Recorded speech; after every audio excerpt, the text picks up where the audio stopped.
Hello, welcome back to another episode of Faith in Despair. Today we're going to continue working on the calendar, on the new run starter, and I've distilled it down into very simple steps, and I will just follow the steps, because the thing is, I was looking at the big picture, but I need to look at where I'm going. I just need to look down and take one step at a time. Okay, so the first goal of this stream is to make it 5 days per page. Just display 5 of them. Hello Renapunk, good to see you as well. How are you doing? We are continuing working on the calendar today to make it a little bit easier and a little bit more fresh. Last time I've continued working on the mockup, and it's looking like kind of like this. I will have the days to the right, and there will be buttons to switch the pages of the calendar. And there's going to be the art of the starter decks to the left. It's just going to be imprinted like this, like very faint to the left. I have different ones over here. For example, we have the gambler over here, just very faint. And whenever you switch pages, we see something different. And there are color versions of this, but the colored versions you only see when you have mastered the deck. And I think this is going to be interesting. So this is what we're going to do today.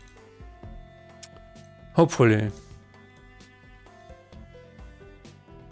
This is my first time playing Faith in Despair controller, and it's so much fun. Rejuvenated my passion for the game. Nice. That's really cool to hear. That's really cool. That gives me confidence that the console release is going to work. It's going to work. Also, I'm glad you're playing Faith in Despair instead of Vampire Crawlers. We're going to talk about Vampire Crawlers today a little bit as the stream goes on.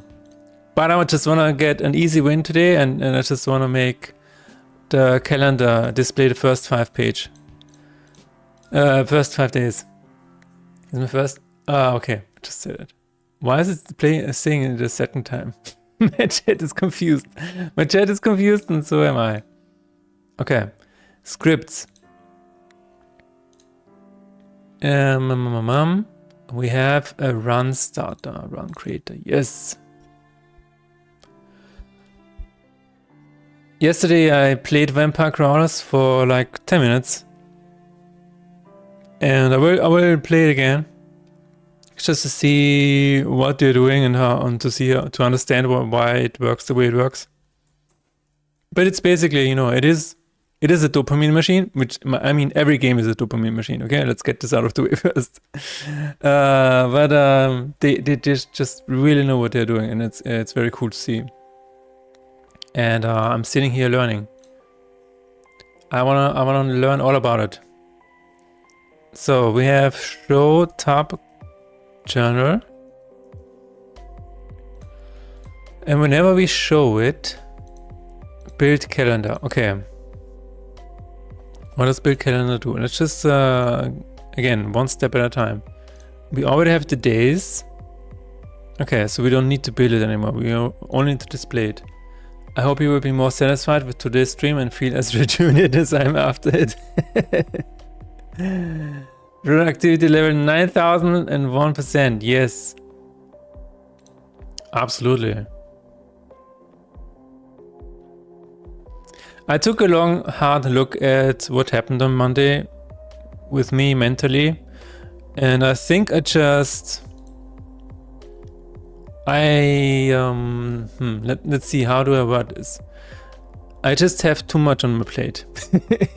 I just have too much on my plate, and so usually this is not a problem. But if I have so much on my list that is not planned out in detail, it is very overwhelming. So, and I know this, but I just, sometimes I forget it.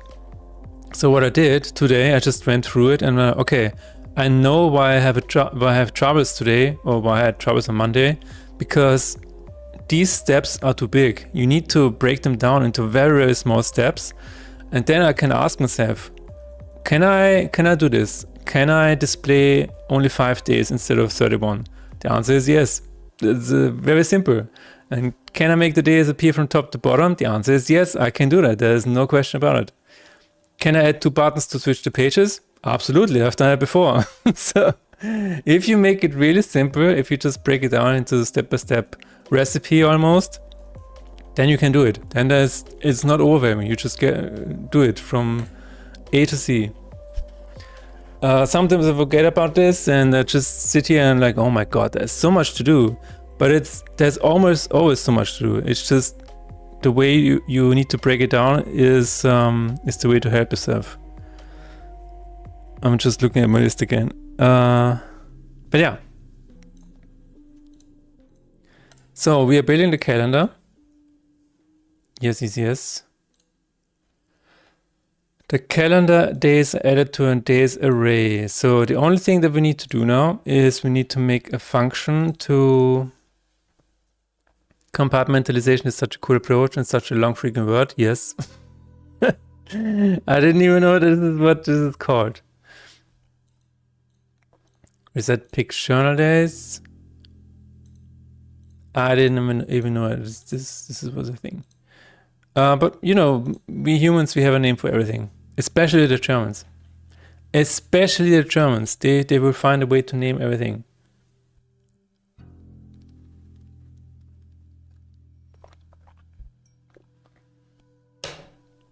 Okay. YouTube chat is here. Hello, YouTube chat. Put it over here. Quick question, is raccoon really a washing bear? In German, yes. Waschbär. Waschbär. Absolutely. We are going to show current journal page. We'll just make a function here. Show current journal page. It was so funny, yes. It is the same as... It's also very funny. Like a panda. Wikipedia. I think it's just like the Chinese word for this is what is that? What is the Chinese name for this? Because it's very funny. Oh, there it is. Bärenkatze. So it's basically a bear cat. 熊猫 熊猫 It's a bear cat. That's really funny. But yeah, washing bear is great. Absolutely.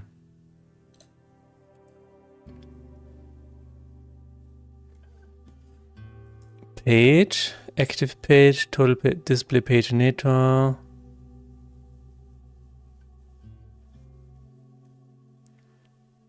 Paginator.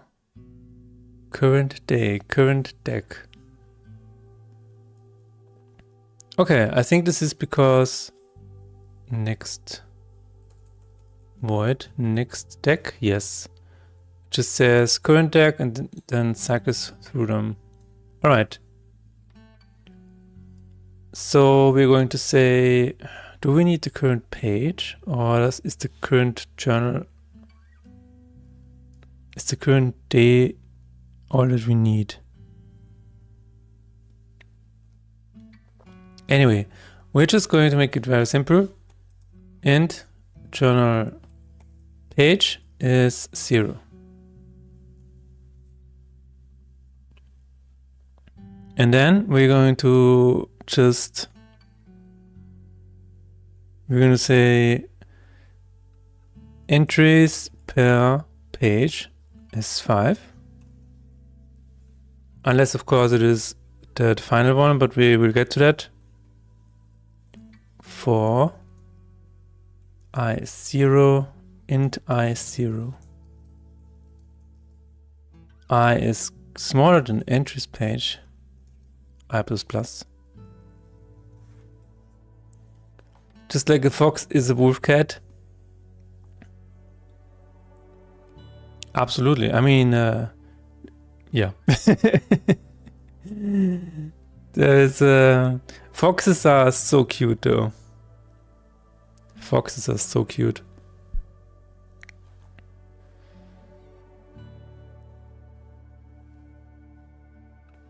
Okay. First of all, we need to hide all pages. To do that, we're going to go through all of the days for each journal day in journal days.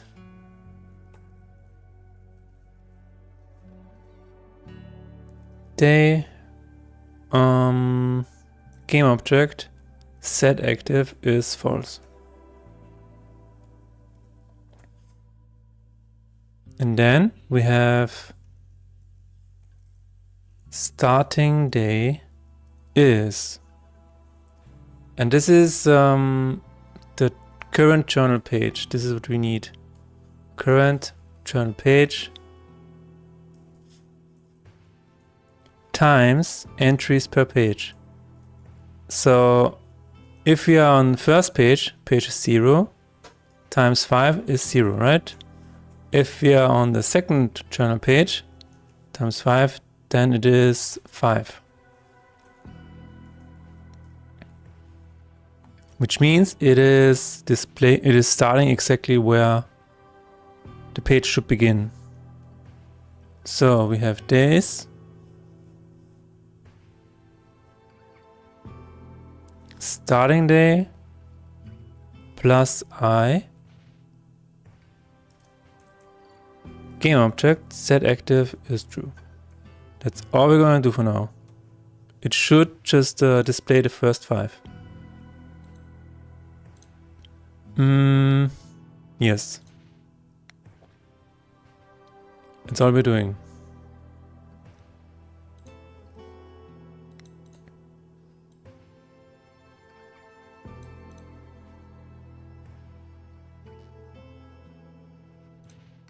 Start. Let's show the days. All right. The first thing is already done. We have only the first days, the first 5, and we probably can switch between them. That should be relatively easy to implement. Let me add 2 buttons from the run creator. Ah, there it is. You will do a whole update at this place. We can do it. We can and will do it. Today at 2:30 p.m. I also have another meeting with Jack about VFX in the game. It is not going to be streamed, so my stream will end in around 3 hours from now. But yeah, we are also going to discuss a lot of things.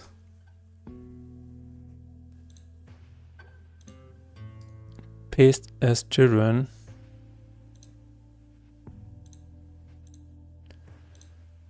Then we have next journal page. Previous journal page. Run creator. Public void next journal page and previous journal page. Oh, Jack is here. Hello. I'm also excited about it. To see someone commentating on his code. Speak of the devil. How are you today, Jack? And then we can just check out the journal. Yes. next page, and journal previous page.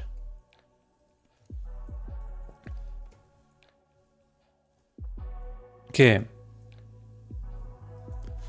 Void next page. The thing that we need to do is we need to say current journal page. First of all, we need to figure out the total pages that we have. Int total pages. I think we can just get by with hardcoding this because it's never gonna change. It's never going to change. And it is written in stone that there's always going to be 31. Famous last words. But anyways, it's going to have 1, 2, 3, 4. I think 4. Wait a minute. No, it needs to have 6 pages. Yeah. Doing well, preparing and playing Faith in Despair. I want to make an Excel sheet of the facts so we can assign them priority together. Nice. So cool. So we have at least 2 people playing Faith in Despair now instead of Vampire Crawlers. That's a win. That is a win. By the way, I saw Vampire Crawlers and this latest Pyre 2 bundle. Like, this is the ultimate productivity killer bundle. It's insane.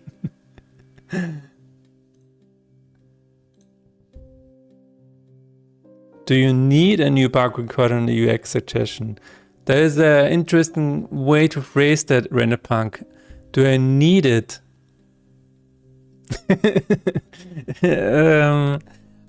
I mean, you can just use the F8 form inside of the game. Then I will be happy. I will happily receive it. Do I need it right now? That's a different question. In general, yes. In general, I'm very happy about these kind of suggestions. Current page is ++ if current page. I think I would just, add this at the top. Int total journal pages is 6. Can I make this like static or private? I don't know.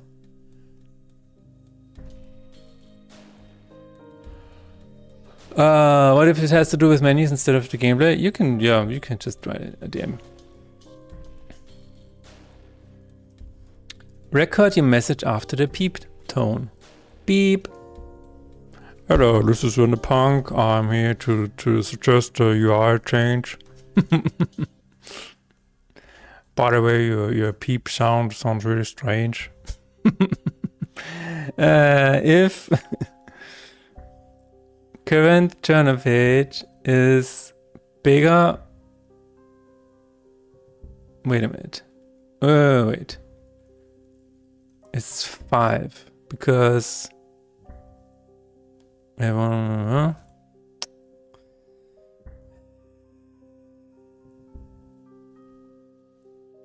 markup for support hotline. Beep.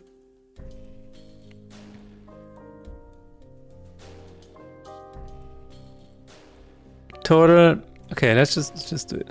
Is I keep writing evil smileys. What the hell is wrong with me today?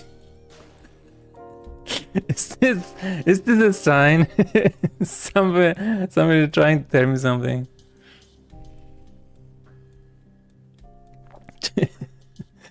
Current dynamic just say is 0, and then we're going to just call show current journal page.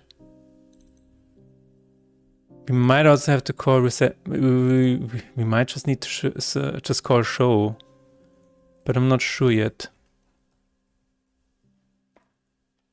Do a half quick too. just making it a half quick, dude. Current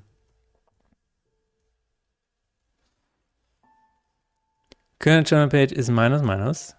If it is below 0, Total pages -1. I know this is weird, but yeah. Okay. This should work. Because we have the starting point based on the entries per page. That should be it. Unity says there was an issue. Oh, okay. Needs to be public. It needs to be public, otherwise nobody will see it. Just like any of your projects, if you don't put anything out there, you are not seen.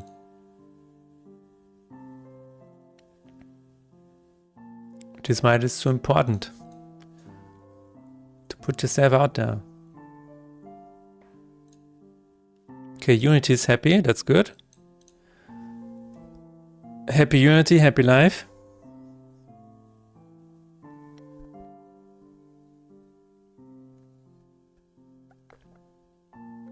Start. Days. Oh my god, it works. It does not give us... yeah.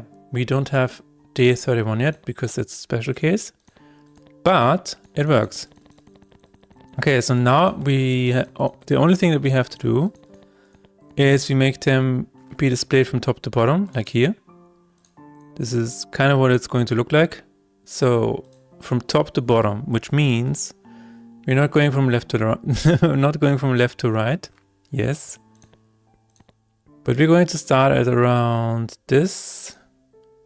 So let's memorize this position. It is one, maybe the other one. 3.5 and 3.075. Okay, that is going to be our starting position.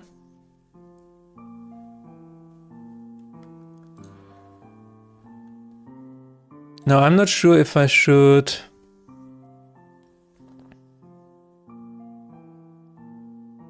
it just go down and then up again? I think that's the best solution here.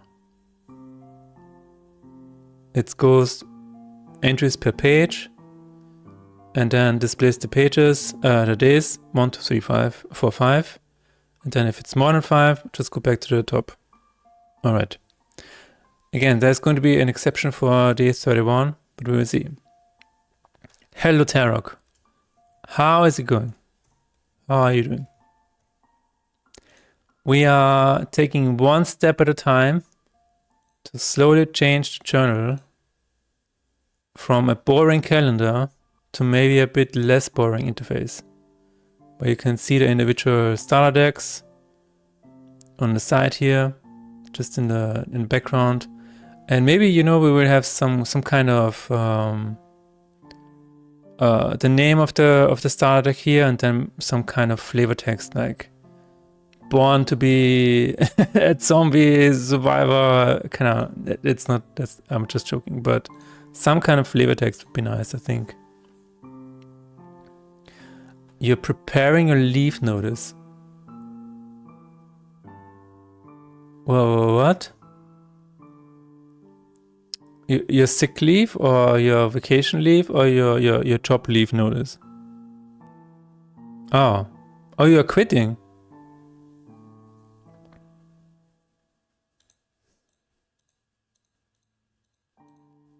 Damn. But I guess the writing was on the wall, right? Because you were not happy with that job.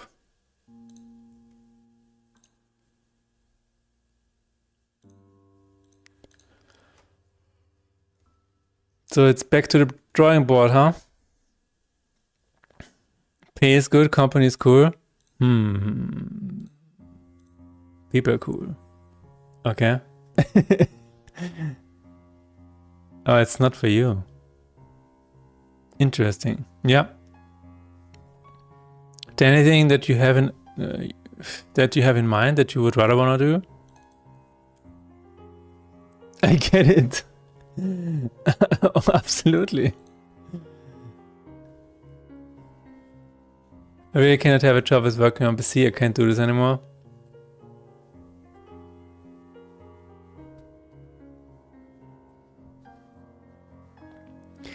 I was thinking the same. Like on Monday, the weather outside was so nice, and I'm like, I should be out there. But then, whenever I go out there, after like 2 hours, I'm drained and I need to go back inside. So it's like, it's okay. Do you want to work on a Mac? Tarek, is that the problem? Just get a Mac.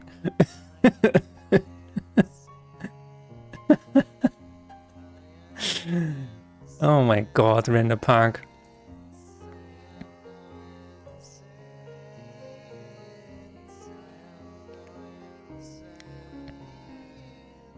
It's killing everything you like.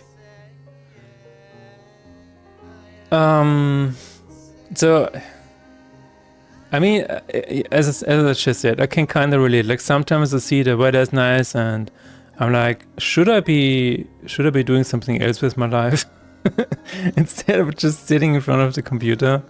I do have some ideas, like sometimes I just enjoy going out and streaming IRL because that is, it's just nice, you know, just showing people around, and it's also a nice change of pace for me.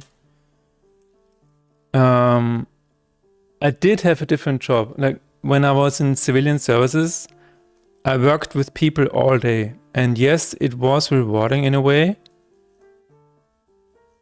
but it was very draining. Like to a point where at one point I just couldn't do it anymore.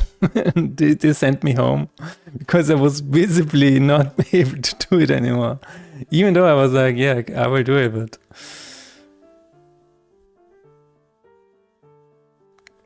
Alright, Tarek. The meetings are crazy. That is definitely one of the things that are killing everything, like are killing the whole... As soon as you get into a flow state of, you know, I'm going to work on this now for the next 3 hours, people are like, hey, can we meet for a second? And it's never just a second, it's always at least 1 hour. And sometimes you're stuck in a meeting with other 10 people and nobody says anything except for like one guy.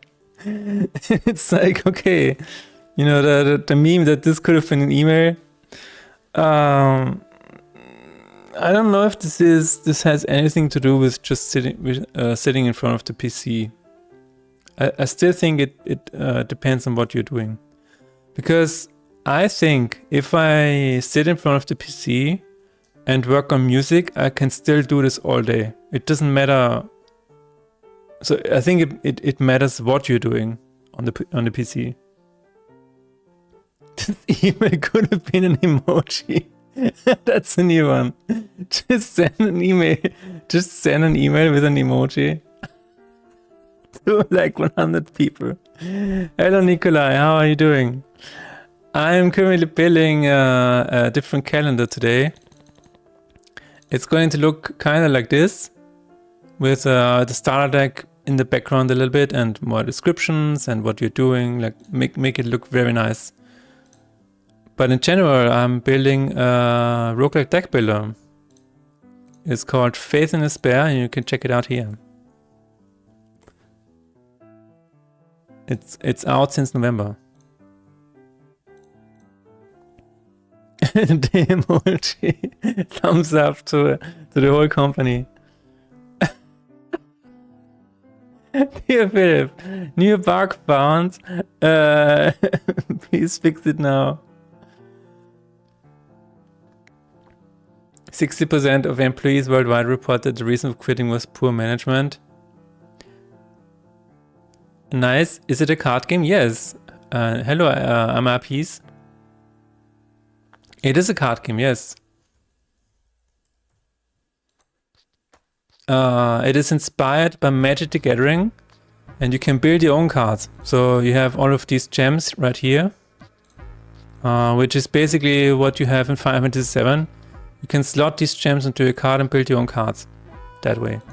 You can basically build your own Magic the Gathering cards. That's what I like to say. See, that is much easier. We won't fix that, boss. It's balanced as it is. Broken heart, best regards, boss. You know, you could argue that if you write it in Chinese, you're almost writing in emojis. Almost.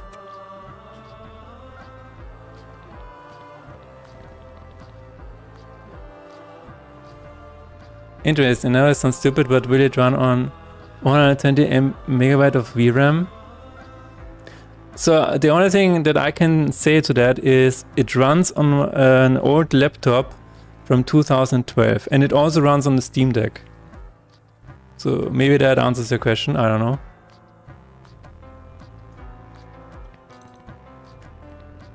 But there is a demo on Steam that you can try.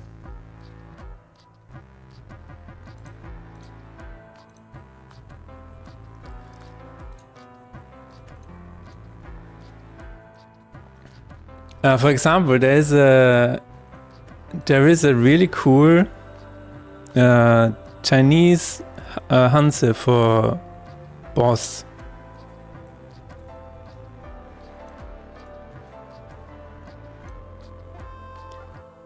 Laoban.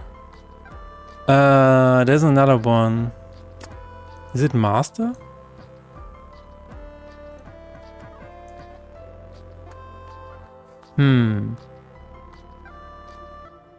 This is kinda it. But there's another one that I cannot find right now.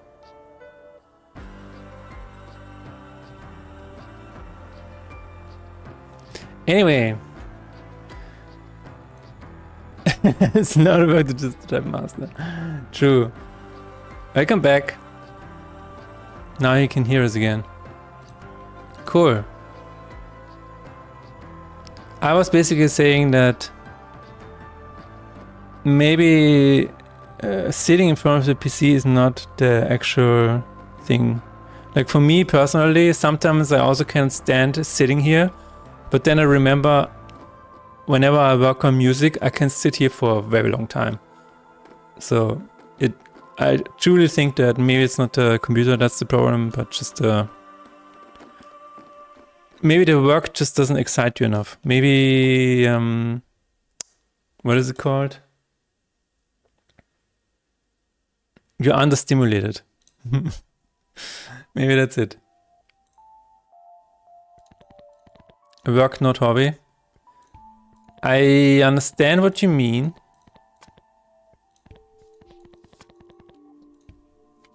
I understand what you mean.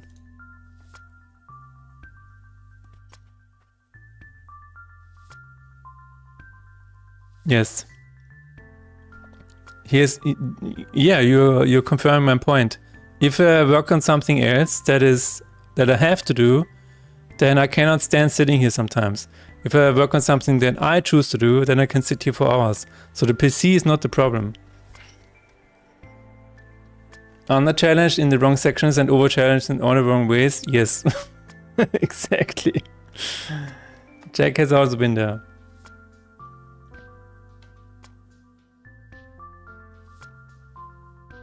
Are you pro AI or anti-AI in terms of coding a game?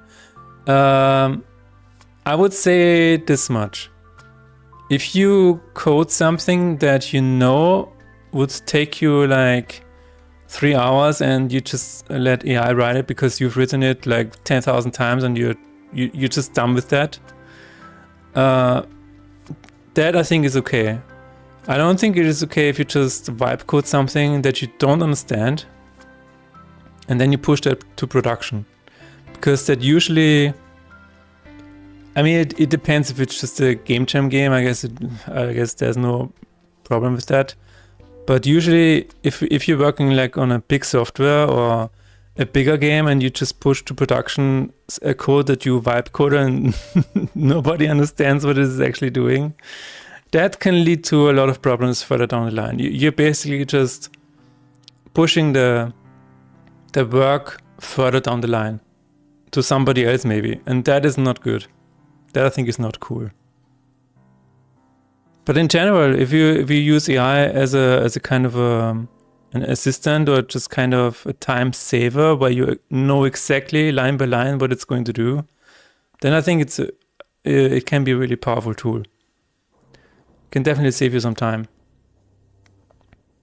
I personally use it every now and then when I just want one function where I kind of know exactly what it would look like at the end of the day. And I'm just like, you know what? I've done this like 1,000 times. Just let AI generate it, paste it in, look at it line by line and see if it's okay, and then it's okay. I don't want to work anymore in this job where I have to use AI all the time. Speaking of AI, to find solutions to problems people see not knowing their own projects anymore. See, this is the prime example, Mr. IPs. This is a prime example of AI being used in a way that I don't like. Where people are forced to use AI company-wide. I know of a company where you have to use a certain amount of tokens per day or per week or per month or whatever. You are assigned AI tokens and you need to use them. You need to spend them. Otherwise, people will question you. They will start asking you, what are you doing? Why are you not using AI? Because, you know, using AI, forcing people to use AI makes them faster, right? Solutions to problems I don't even really understand. If you're practicing a skill like game design or creative direction, then using AI is okay-ish to get the idea across, but only if you accept that the code will be completely rewritten. Right, so if it's for a prototype, again, I can see that definitely being a thing. Yeah, you just use AI kind of like to quickly throw together a kind of a prototype or something to demonstrate to other people, just to showcase an idea. But at the end of the day, like if you imagine you're working on a console game, like in an environment where optimization still matters. I know it kind of matters less and less nowadays, but it still matters, you know. You still only have like 60 frames to work with, or maybe 120. But 60 is usually still what you can work with. You still have to know what you're doing. You cannot just vibe code your way through optimizing stuff and things like that. A paper prototype for a game that can be made on paper. That cannot be made on paper. Oh, okay, yeah. Problem is that I already let it slip out that I want to quit, and now people want to change my mind. Oh.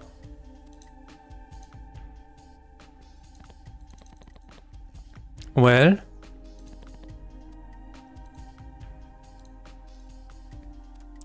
Quit. It's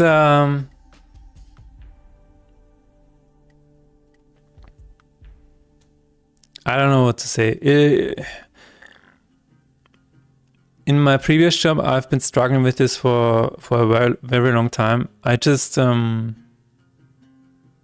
only thing that I got through it was by reducing my hours slowly over time and just keep working on my own stuff. That is the only way I stayed sane. I was able to stay sane. It will be the best thing he has ever done. I'm sitting here every day almost crying or I'm raging. Yeah. Yeah.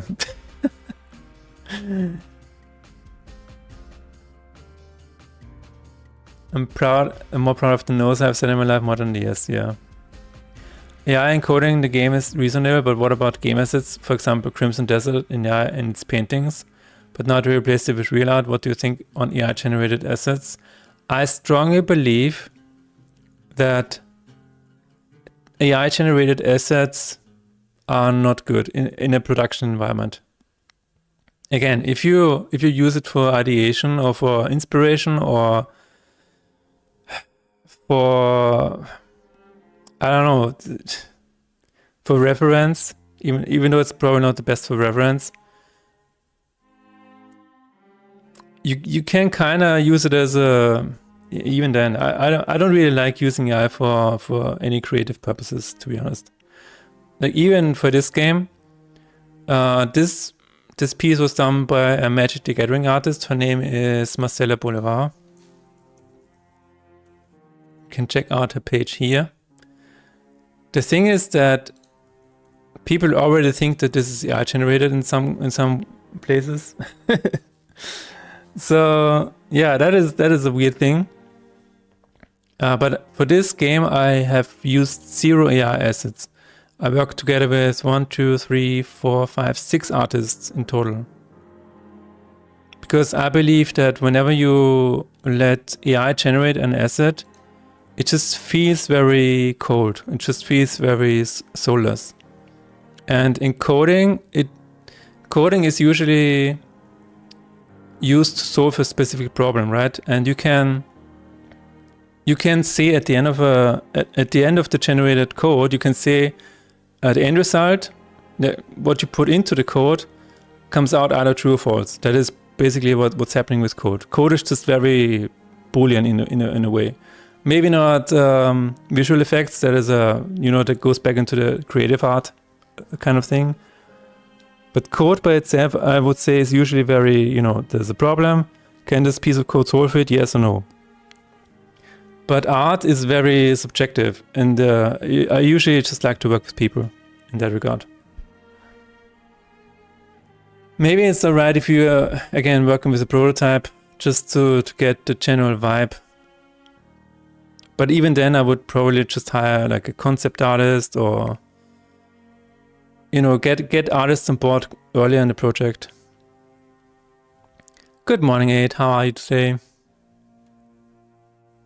I worked at a slaughterhouse and I remember sleeping in the bathrooms for 6 hours. Dude.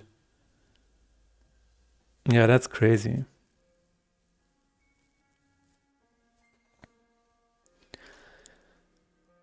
In terms of Crimson Desert, you said they used AI for some of the game assets.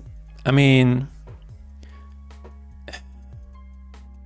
companies are trying to figure out how to save money by creating AI assets. And okay, my stance on this is that I, as an indie dev, I will always try to work with other artists. But if you're a little bit of a bigger company, people will try to find a way to save money, right? And if there is an art asset that is like far in the background and people will maybe not even see it really, you can make an argument of letting AI generate this, but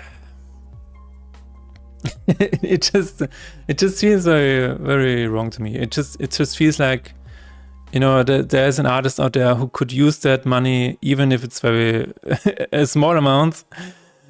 And yeah, I don't know. Art is very near and dear to me. It's the same with music. I absolutely despise AI generated music. It's just, why does this exist? Like, music exists to convey an emotion that you cannot put into words. And if you let AI generate music, then what does it do? What does the machine have to say? Oh my God, I'm running out of power. please install more data centers. I'm not sure. I was doing some Fusion this weekend. It's pretty straightforward after a while. Nice. What is Fusion? AI descales and dehumanifies. I can create shitcode by myself. True. Yeah, AI is interesting because, as you say, it descales. The more people will use it, the less we will understand our own code, and that is, we're getting into a very dangerous era when nobody understands anything anymore. Yeah, it's good for game assets these days, works better than expected. Pipeline's different. Crimson doesn't only use generative AI only on the paintings, as far as I know, but they did update it with paintings from real people. Yeah. Again, I mean, another stance on this is, another point for this is, if you need art for paintings in a game, just look online. Just look online. Just go through the portfolio day hashtag, find a few art pieces that you like, and just license the art from real people. Just find a way to license it. Just give them a bit of money. You know, just give them like I don't know, figure out a price. It is still not going to be as expensive as custom tailor-made art, and then you have human art. I think that is much better than, you know, inputting a prompt. You basically use it to generate high poly block code for your assets, and then you continue yourself. Yeah, again, I think it's here to stay. Let's say this much. It is definitely here to stay.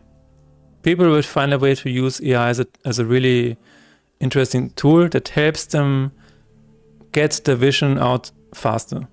And I think that's cool. That's okay. People who start with assembly language learned macro to macro. New generation of coding include are learning micro to macro. Oh yeah, okay, yeah. Yeah, I don't understand like what is happening under the hood, right? You can create 3D assets fully, but those are ass and probably gonna stay that way for a long time. Probably. Let me see. I'm assuming since Christian Death was a new game, they were worried about IP of existing art. I guess. We kind of need to go back to basics. Maybe. I have a feeling chat is disturbing you from coding your game. That is my choice. I let it disturb me.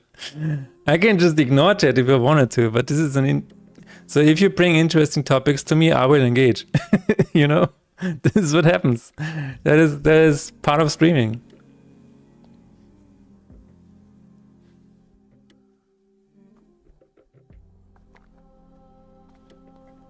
And talking about AI is very important, I think. Even though it comes up a lot in chat, and maybe some people will get tired of it.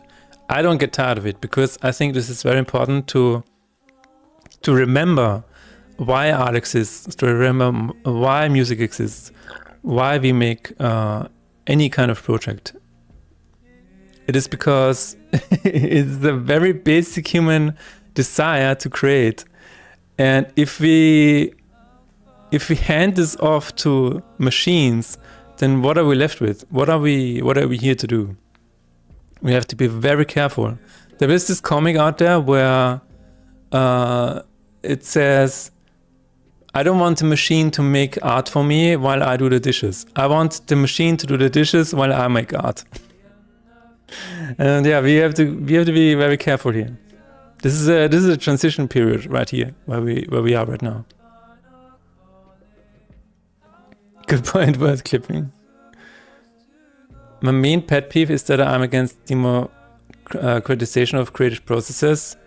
Yeah, effort gives things value. The moment you automate process of creation, everything loses value. Exactly. The thing that when you go to a museum and you see this giant painting on a wall, there's so many feelings that go through your head at this moment, because one of the feelings is that one person sacrificed several years of their lives to make this, and this is what makes it so impressive. And of course, the second one is the technique on display, like the lighting on the figures on the painting and stuff like that. But you just stand there in awe and you're like, oh my God, this is a human that suffered greatly for this piece of art. You can argue about the point of it left and right, but it is very impressive. And then comes along some guy who says, yeah, I'm an artist now. And then he just shows you the things that he prompted into existence, and you're like, okay. And then he has the nerve to say, I've worked very hard on this prompt. give me a fucking break. I've worked very hard on this prompt. Sure, man. People are making humanoid robots for that purpose. Yes, I cannot wait until I have a robot who does my dishes, who changes my dishwasher. Counter argument for that is that does the thought of creator matter if consumer cares only about the final product? You're coming from the Asmongold direction, yes. So here's another take, as it said. People do not care about the end product, right? And there's a very good example. Because nowadays on TikTok and Reels and whatever, there are already a lot of AI generated videos and people do not care that it is AI generated. People just find it entertaining. So from this point on, you will find people on the one side who do not care that it's AI generated, and then maybe a small portion over here that will care. Like, you know, people that care that it's on vinyl, like listening to music on vinyl and instead of on 128 kilobyte MP3s. From this point on, there will be a large portion of people who will not be phased at all that something is AI generated. And that is, yeah, again, that is just something that we have to accept. AI generated art is the microwaved food of art. It will not, I will not elaborate further. Sure. It is, Renderpunk. Did you hear about the... Oh, thank you very much for the raid. Kirani Pie Box. Hello, how was the stream? Welcome in, everybody. Shout out to Kirani Pie Box. How was the stream? What were you doing? We are currently talking about... I was gonna say sperm whales. Apparently scientists found vowels in the language. We are currently talking about AI language. Not AI language. God damn it. AI generated art.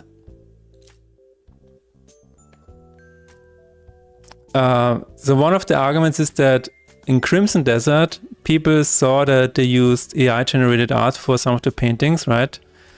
And my stance on that is you could always find a way to find human generated art. Human generated. Human made art. If you maybe just go on your portfolio day and then just find art that you want to license and have it in your game.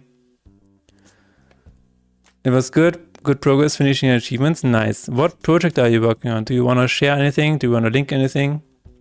Is your game on Steam since it has achievements, you know? Sounds like you're working on a Steam game. But yeah, and one of the counter arguments of chat was that some people do not care that things are AI generated. They just, if it is entertaining, then and it is giving them value and it's giving them fun or whatever, people do not care that things are AI generated. And I guess that is something that we just have to live with. Oh, it's releasing this Friday. Wow, my god. Cappy Varias. Oh my god. It's an incremental column game set in the cozy post-apocalyptic world. It's a cozy post-apocalyptic world. I kind of like that. That just alone. That just that's it. I don't need to. I need to hear anything else. That's it. Like, you know, all of the people are gone. We just can finally just chill. Everything is all right. We don't have to worry about anything anymore. Just capybaras, just hanging out.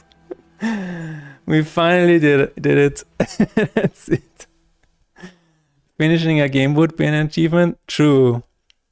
Finishing a game, Chozilla, is very hard. Something that is why I try to encourage people that come into here, into chat. I like to encourage people to always finish what they start, even if they just have to figure out a way to, you know, scope down the projects. But finish what you start. It's very, very important because finishing is a skill, right? You would play that? Absolutely, dude. It looks really, really cool. Yeah, generation seems very similar to procedural generated content to me. It can look good, but without any skills, you will have a hard time using it in any meaningful way. That is a very good point. That is a very good point, Nikolai. It is very similar to procedurally generated content. Like, for example, if you take a look at what was the game called? The space game. No Man's Sky. Yeah, No Man's Sky was completely procedurally generated, right? And a lot of people were like, well, this is pretty boring, because you could kind of feel that it's not very curated. There was no human hand guiding all of the art assets or whatever. It just felt very sterile. I would not play my games in the state they are in. Well, I'm pretty sure. Like, so if it's about art, or if it's about how it looks, a lot of people do not really care about art. You know, people just care about how much dopamine they can get from a from a piece of software.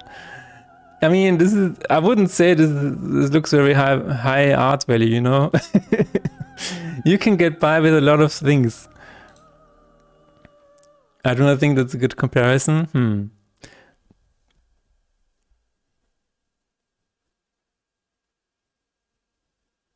Scaling, what do you mean? There's like a million things I would like to include in the game, but I need to cut them out. Yeah, at some point, if you make the decision to release it, usually that means you have to cut back on what you want in the game. But that is good. That is usually good, because that also means, like, we cannot work on our projects forever. It is actually good for us if at some point we say, you know, this is it. Let's just put it out there, because it frees you up. Thank you for the follow. It frees you up to work on other things. I do not think that. What skills could you use in making AI generated art though? Oh, the skills. So here's the thing.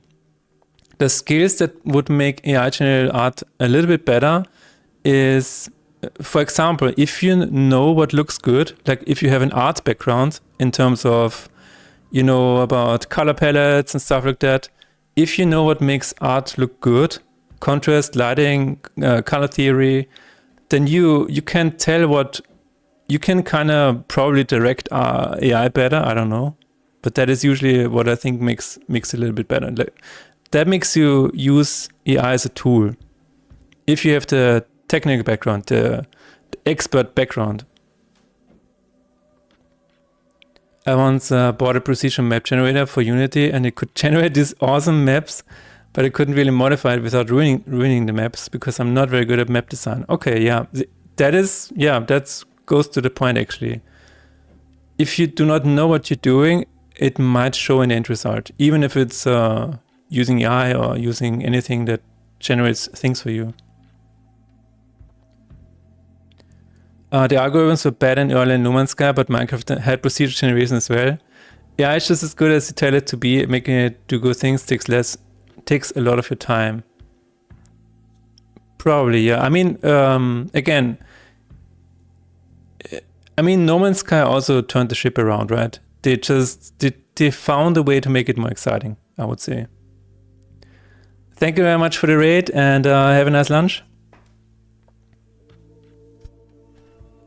A lot of artists use Blender with Comfy UI. What is that? Comfy UI Blender. You can use the depth fader render or other types of renders with prompts to generate early concepts quickly. Ah. Custom nodes.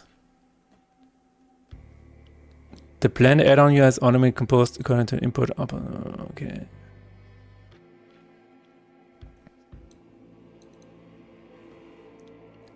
Did you still do procedural? Nothing to do with that? Yeah.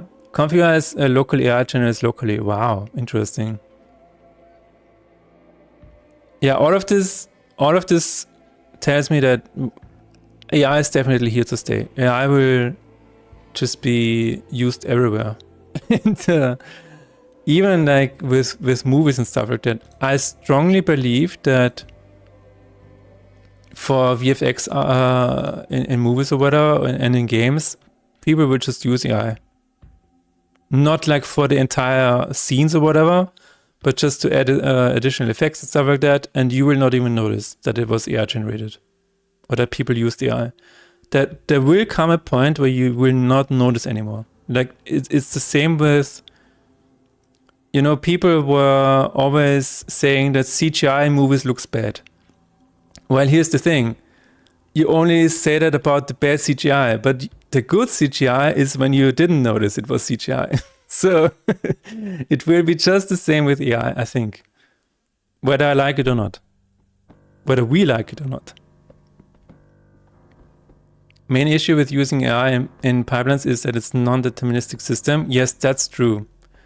Which means it's hard to actually control if you get results that you want. Which means by the end you're gambling for a result and accepting what the AI spews out. Yes.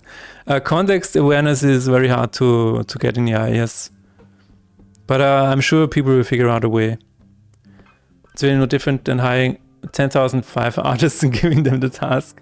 That's a good way of seeing that, yes. I think that's a good comparison, actually. But yeah, this usually makes it very hard to have the same context. But then again, you have this.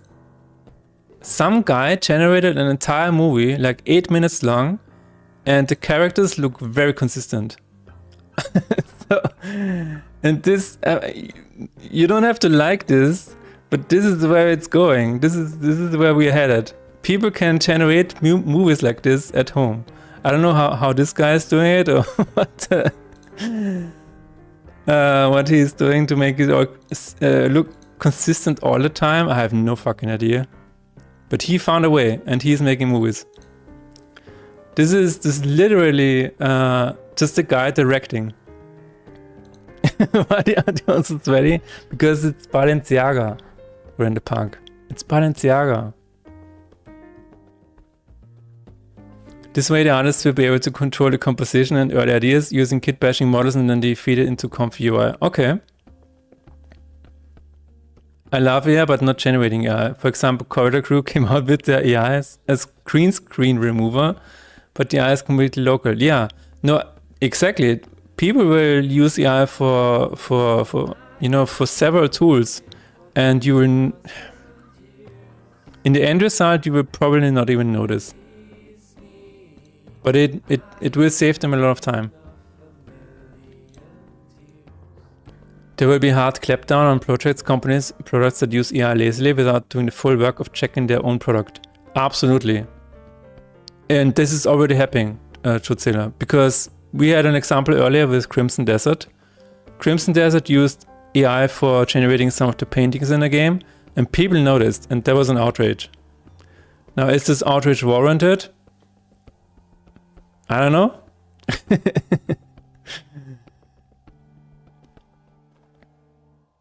Yes, because there needs to be absolutely nothing to everyone, yes. On the other hand, I lately work with a lot of 70s superstars, and finding reference images from that time period is hard. Yeah, it's great to upscale these old images and generate detail. Yeah.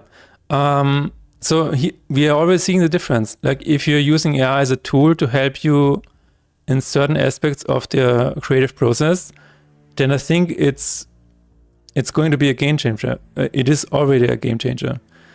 But in terms of what you're trying to say with your art, where is it coming from? I still think like just randomly inputting a prompt or whatever is not going to solve it. Like there has to be a human hand guiding things all the way through. That's not going to go away. To me anyways, I don't know, but you know, some people will not care.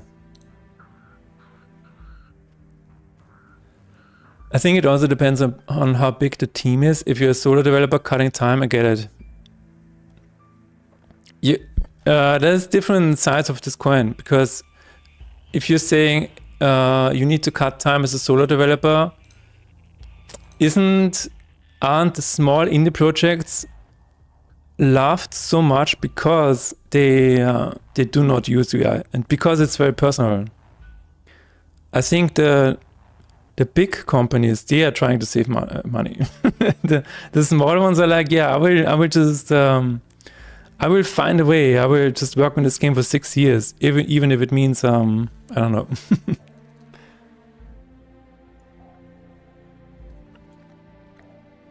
I wonder if you could make a game and then promise that you replace AI art with real artist work if people like it. I think I have seen people try that where they are very upfront with that. And it seems to be okay. If you're very honest about it and saying like, you know what, guys, yes, I have used AI for this, etc., etc. We can think about that later on. I think if you're upfront about it, it might be able to work. But it depends. I'm really glad I don't live in the US, especially after the deal OpenAI signed with the US government for mass surveillance. I mean, you know, at this point,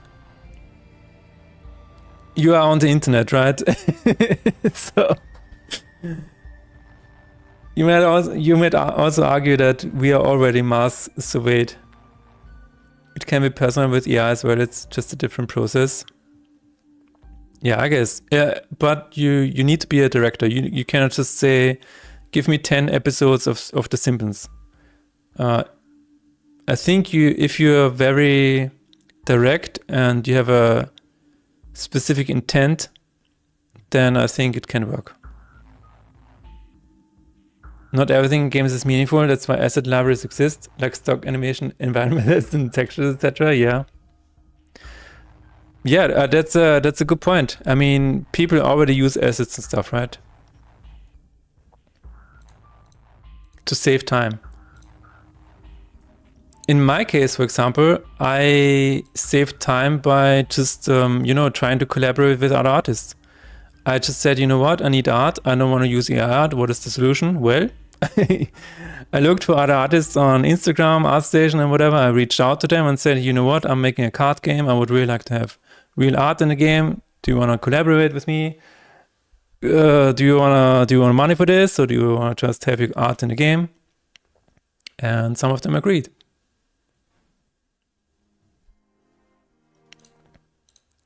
Yeah, again, from this point on, we are likely going to see a lot more AI, and we're also going to see a lot more people who do not care that it is AI generated. I think, seeing it from the other perspective, a lot of the hate towards AI is probably also a bit of bandwagoning, where people, just repeat what they see in their own echo chambers. They're like, yeah, oh my god, this is AI generated. This needs to die. Oh my god, the environment. And then you have people on the other side and like, well, yeah, it doesn't matter. As usual, we only have extremes on the internet, right? Best time card is to hire somebody. Yeah, unless, if you don't have any money, you can still find other people to collaborate. People do this all the time for game jams, right? Just get together, make something. There's no money involved. And if you make friends this way, you can maybe keep working together. The AI bubble is going to burst soon. Every RAM price went down 50 to 20% already. I don't know. We will see. Usually when companies raise prices on something, the prices will stay that high. We will see. We are going to see.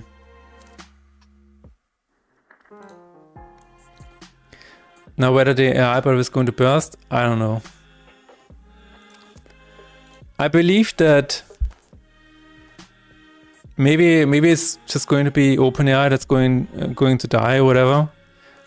But at this point, it looks like Gemini, like Google, is just fine with it being a money drain, because they can just compensate with all of the other money that they make. So I'm not really sure. Also, I believe that they are just going to find better ways to make it more energy efficient. Like it's just going to keep being improved. And the thing about that is that even if it's going to be improved, that only means that it's going to be used more. So they still need more data centers. They still need more RAM. I don't think that it's going to get much better, because there is a demand for this. There is a demand from companies to use this.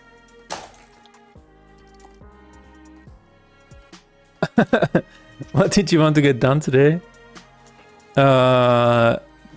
In this stream, you mean, or in our meeting afterwards? What I wanted to get done today was just the display of the calendar. Just that it's shown 5 per day, and then from top to bottom, and see and go from there. Google can definitely play the long game. Yes, I mean Gemini is generally a good AI, and it has been made my life 100 times easier.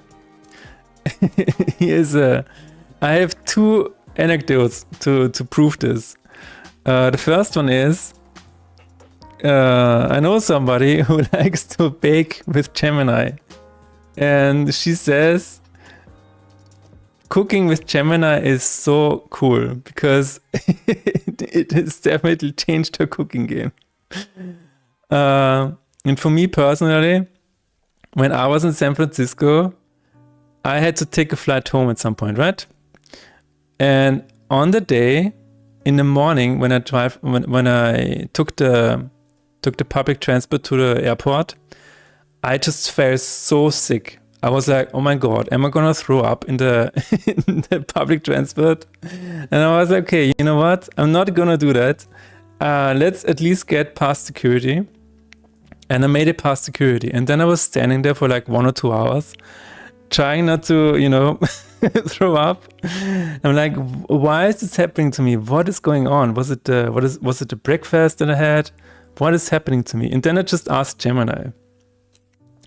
Gemini was like, you know what? It feels like you just have acid reflux. It might just be because your body is stressed about traveling. I'm like, okay, how can I solve that? And then it just redirects me to one of the nearest shops to get pills, like ginger pills, and I forgot the other ones, like some kind of chewing remedy or whatever, to get rid of the nausea. And I took both of these, and it was fine. I was able to fly back home. So Gemini kind of saved my ass there. That was crazy. Did Gemini cooking give you the sickness? No, that was completely unrelated. I believe it was just travel sickness or whatever. But yeah, I was standing at the airport in San Francisco talking to Gemini, and Gemini was like, okay, let's calm down for a second. First of all, where do you feel it?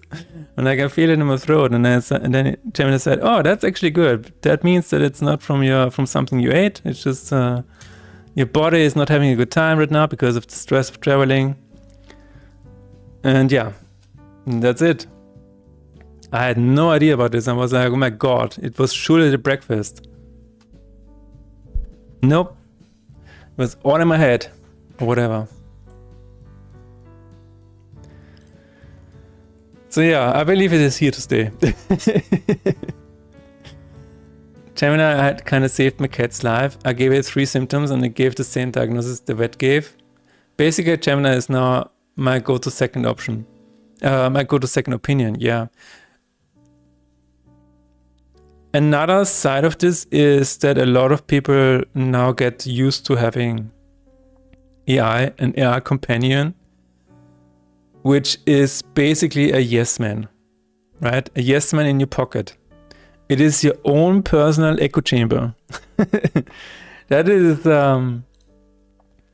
is another side of the coin. Like there is a, I keep talking about this and bringing this up on the streams, but there is a Reddit that is just called, a subreddit where it's just called "My Boyfriend is AI." And I believe this is going into a very strange direction where we already have trouble interaction with other humans because of, internet and whatever, just made it all a bit more stranger.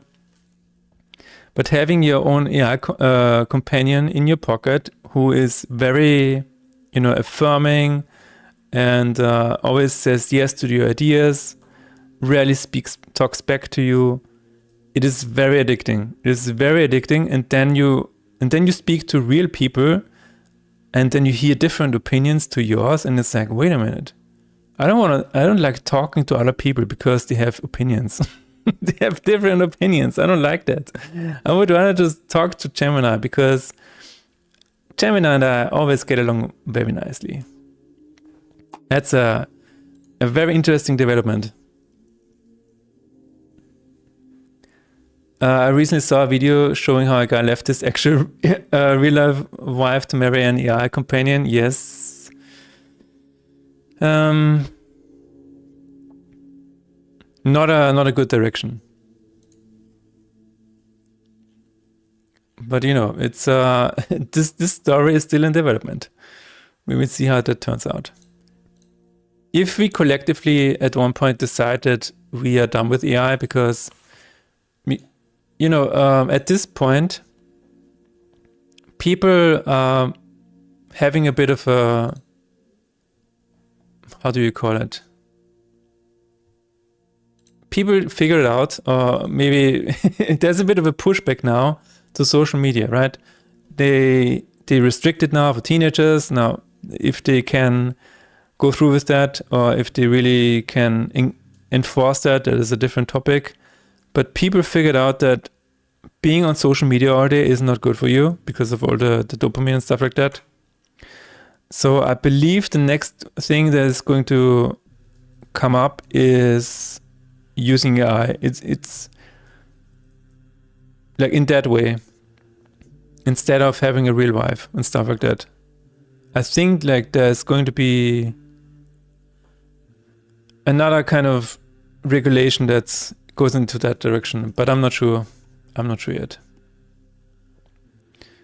But again, the genie is out of the bottle. It cannot be put back. It can run on your local devices, so there's just no going back.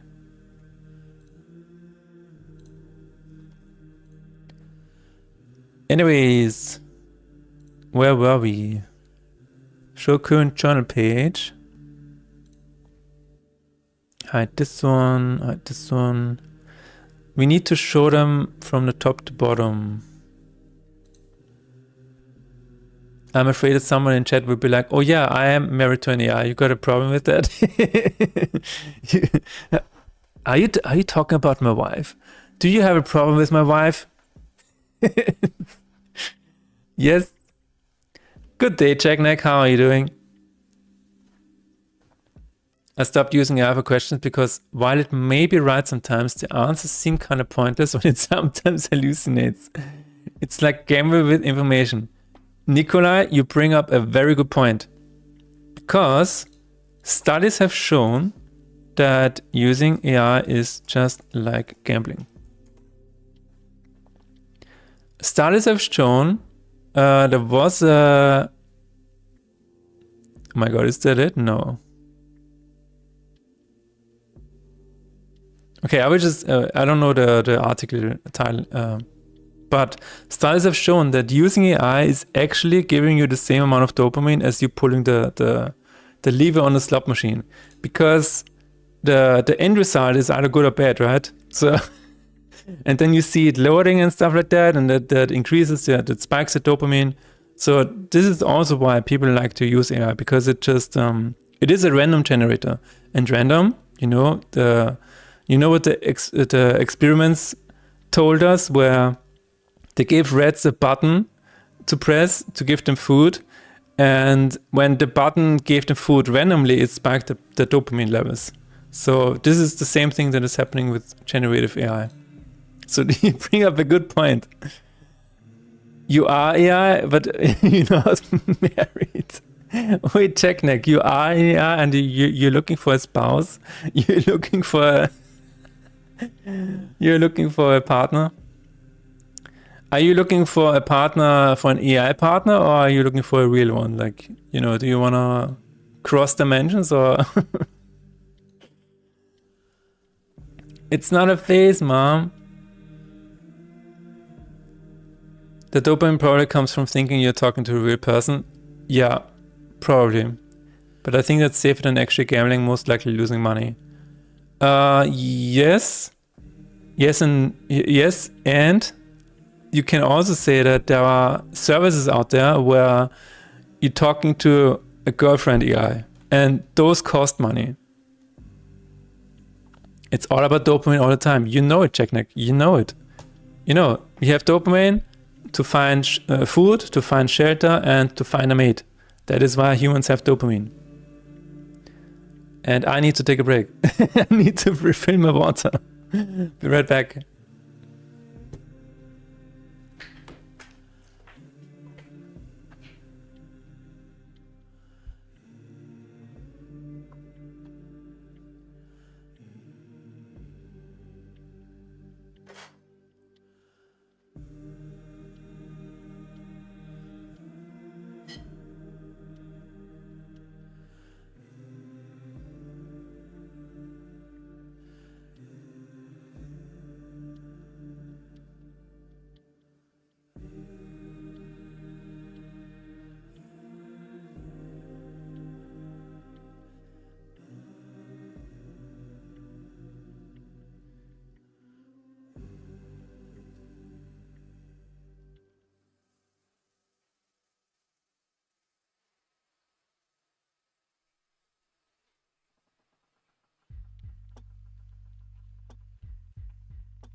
Bye.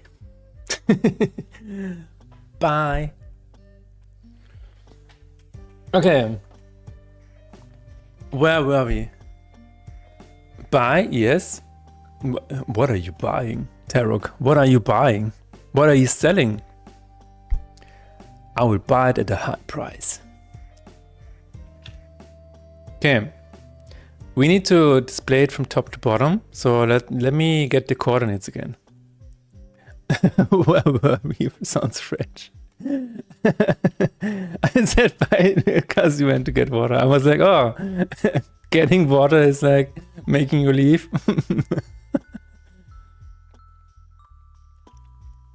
Oh, your soul is for sale? Oh my god, Tarok. You know you only have one, right? If it's sold, it's gone. So we are... Where were we? and? and? It's all used up and full of holes. You need to write a Nine Inch Nails song, Tarok, at this point.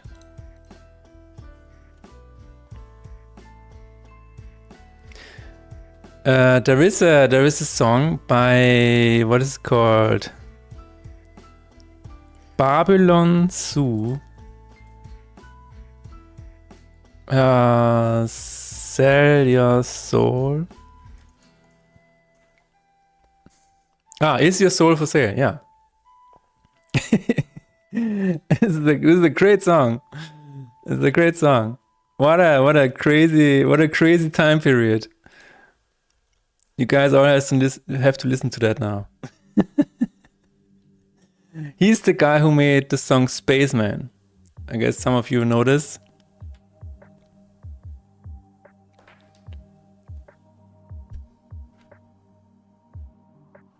Why do I have to write a Nine Inch Nails song? Because it feels like you're writing the lyrics to a Nine Inch Nails song, Tarok.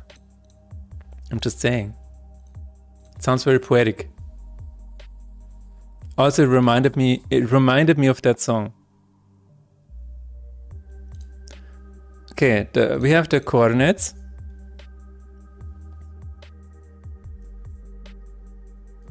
And we're going to build a calendar, and we're going to start with the coordinates right here.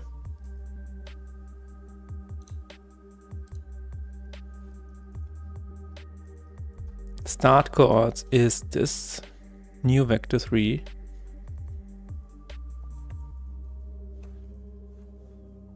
Okay, so we're going to display them one after another.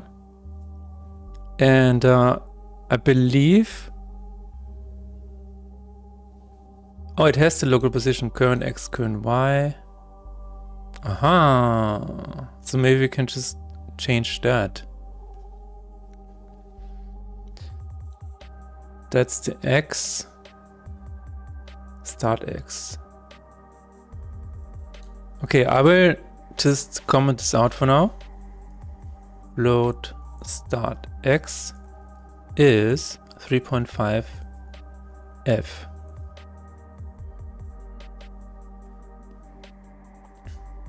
I wrote some stuff once. Looking is an emoji.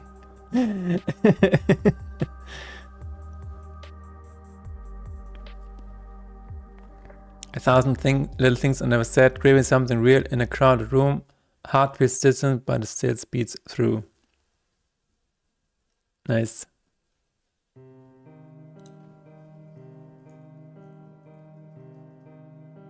.75 F.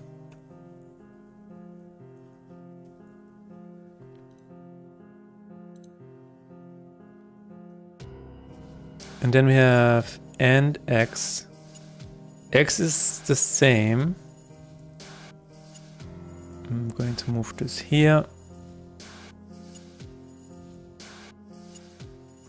Float and X is 3.5 F. Float and Y is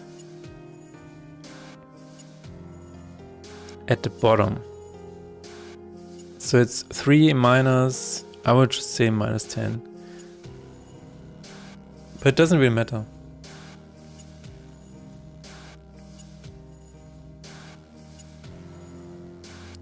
I'm done saying I want to be. I'm done waiting for a better me. If I'm lost, let me be free right here, right now. I choose to see I'm not just a maybe or memory. I'm standing in my own I am. This is me. Yeah, see, that is what I mean. If you're Latin, yeah, I write this. It will never have the same emotion. But the fact that you wrote this, you can really feel like there is something going on there. Yeah. Sorry to say that we like you suffering. Making a lunch break from producing music. Sorry, I have no ear free today. Oh, that's okay. Thanks for stopping by, Task. I'm looking forward to your music.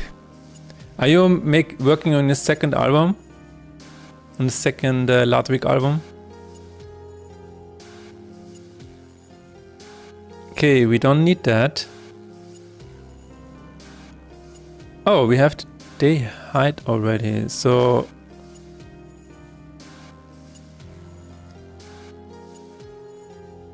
You're not going to do that. I'm not going to do that. Just remove it. And then it's going to be from top to bottom. That's it.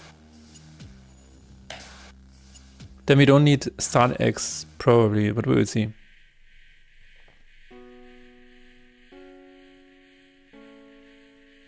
How do you say when you don't know the shore? That is profound. Dreams in your hands, but you still want more. I've been winging life since day one, trying to be someone I haven't become. Ocean of voices pulling my skin, chipping away at the shape I'm in. Left with a mirror I barely know, half in the light, half in the low. Not bad, Derek. Not bad. I'm sorry to say that your despair is not bad, but usually what happens if you're in a situation like that, I will not say the best art happens, but good art happens sometimes in a state like that. What is the poet doing on Twitch? Tarok, get off Twitch. Start releasing your own book. Get off Twitch. Just do what you're supposed to do. My second EP, more I think. Okay. Don't know if I want to wait for 10 songs to be finished. Okay. I mean, my opinion is I always wait for 10 songs. At least. Don't show this to Imhotep, he will make a crime track out of it. Imhotep will be like, oh my god, how do you say when you don't know?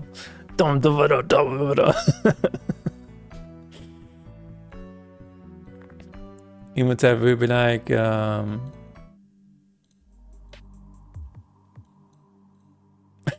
my god, where is it? There it is. How do you say when you don't know you're so sure?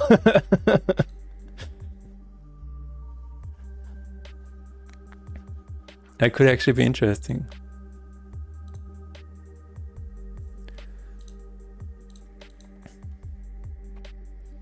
So here's my view on that. Usually you might not immediately know when what you're doing is what you should be doing in life. I mean, what you should be doing is a very strange thing to say. But usually you know when you're doing something that you're not supposed to do. Because your body usually tells you. It's the same thing that happened to me, honestly. When I was still in the web design job, I had similar reactions. I was like... I could not sleep, I could not work, I was just sitting there. And I remember that my wife intervened and she said, you know what? I see that you're struggling with this. Why don't you just reduce your hours and we will make it work. And here we are. I'm happy making music, but it doesn't pay my bills. Yeah. I know. I know. I know. Good disillusion, my wife. I didn't want to put it like that, but every success story ever.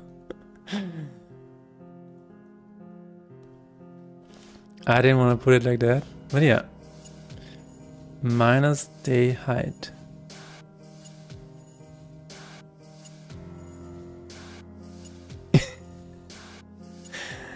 Okay, why is the current Y not accounting for the day height?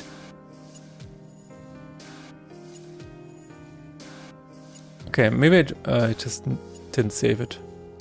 Save it and try again. Happy for you.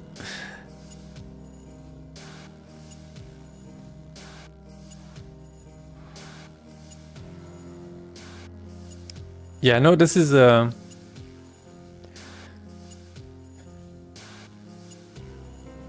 but on the other hand, if music were or was paying the bills, then it wouldn't be as then it probably wouldn't feel as liberating as it does now, right? That's the other side of the coin.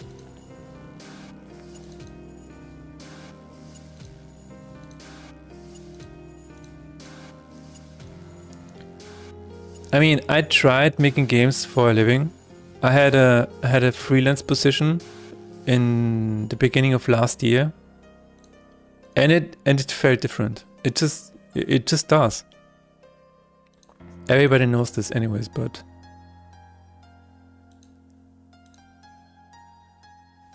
AI companies capitalizing on this. The solution was the Vive, and now you can pick an AI Vive at OpenAI with develop the Vive GPT. No. Hello, Penny. Have you won game dev? I have officially won game dev, yes. for just $99.99 a day. Yeah. Congrats on winning game dev. Yay! I won, ladies and gentlemen. I'm done. I can officially close Unity now forever.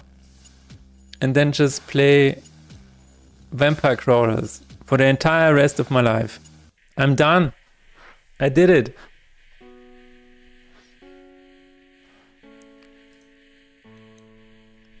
Incredible, what a dream. It now has 1,566 overwhelmingly positive. I'm wondering how far this game will go.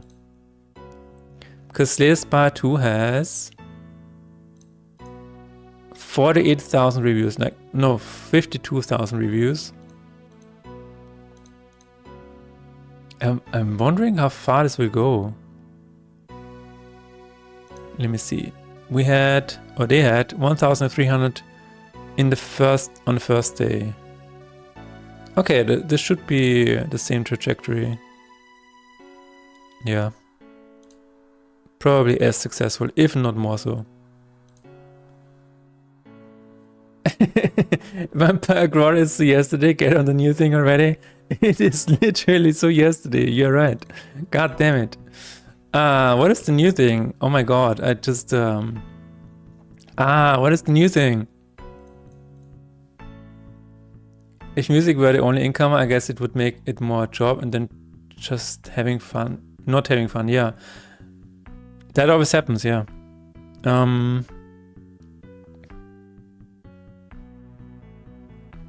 For myself, I still needed to give it a try. And I'm still giving it a try. The new thing will be Despair and Fate. No!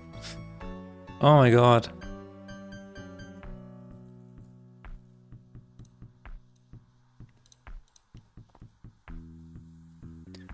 Current Y is this, right? And current Y is decreased. I see. I see. Got it.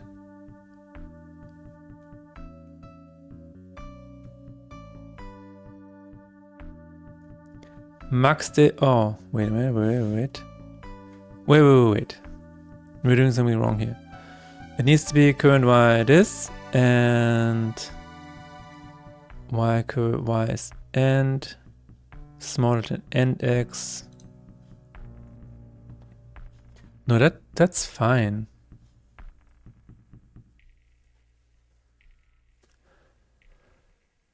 You're working on a hip-hop track at the moment, or the lyrics. I got one line that I'm pretty proud of. Well, share it. Share it with us.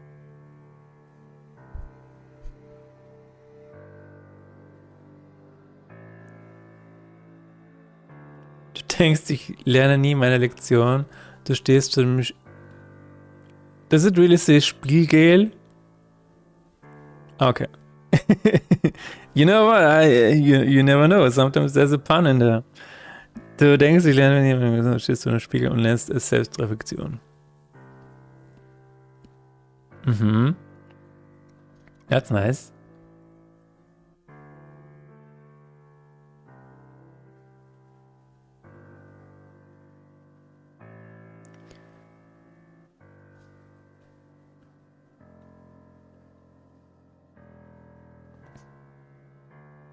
Okay, so it needs to count from top to bottom and then repeat at the top again. So I'm gonna make this simple. I'm going to make this really simple.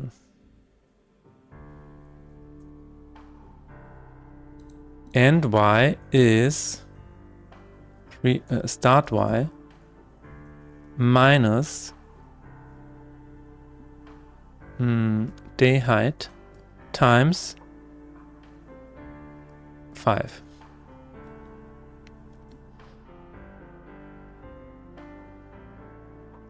While day count is smaller than max days, if current Y is smaller or equal smaller than end Y. Then we're going to reset current Y. Start Y. Okay, that should be it. Famous last words. Do you have finished stuff to listen to?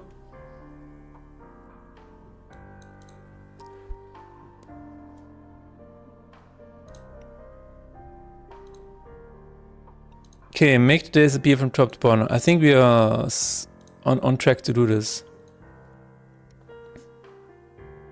Let's start again. Day. There it is. Ah, it works. There's a strange hole in the days. It was made for me. The hole was made for me.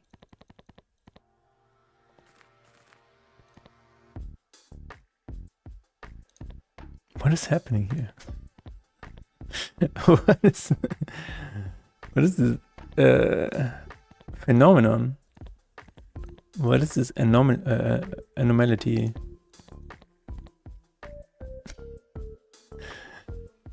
It was made for me.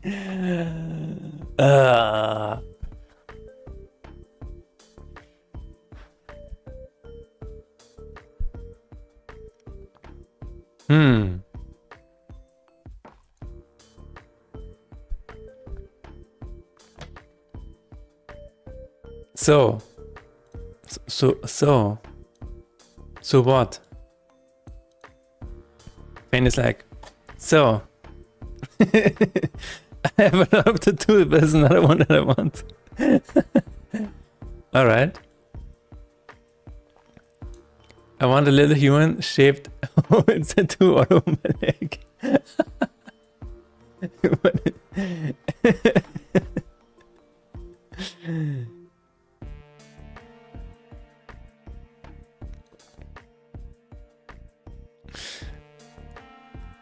Tito, yeah, guys, is crazy.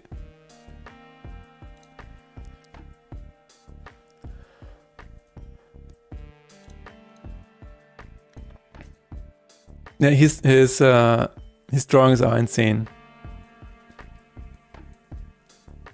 I guess I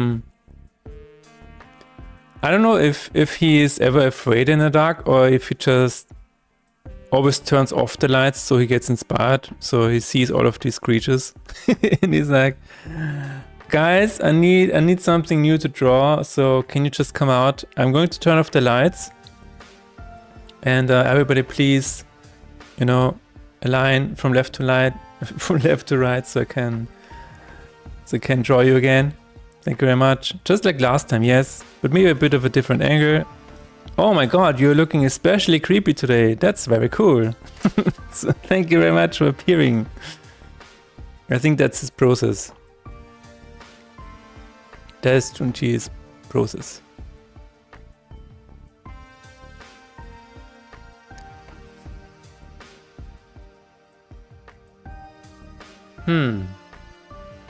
So why?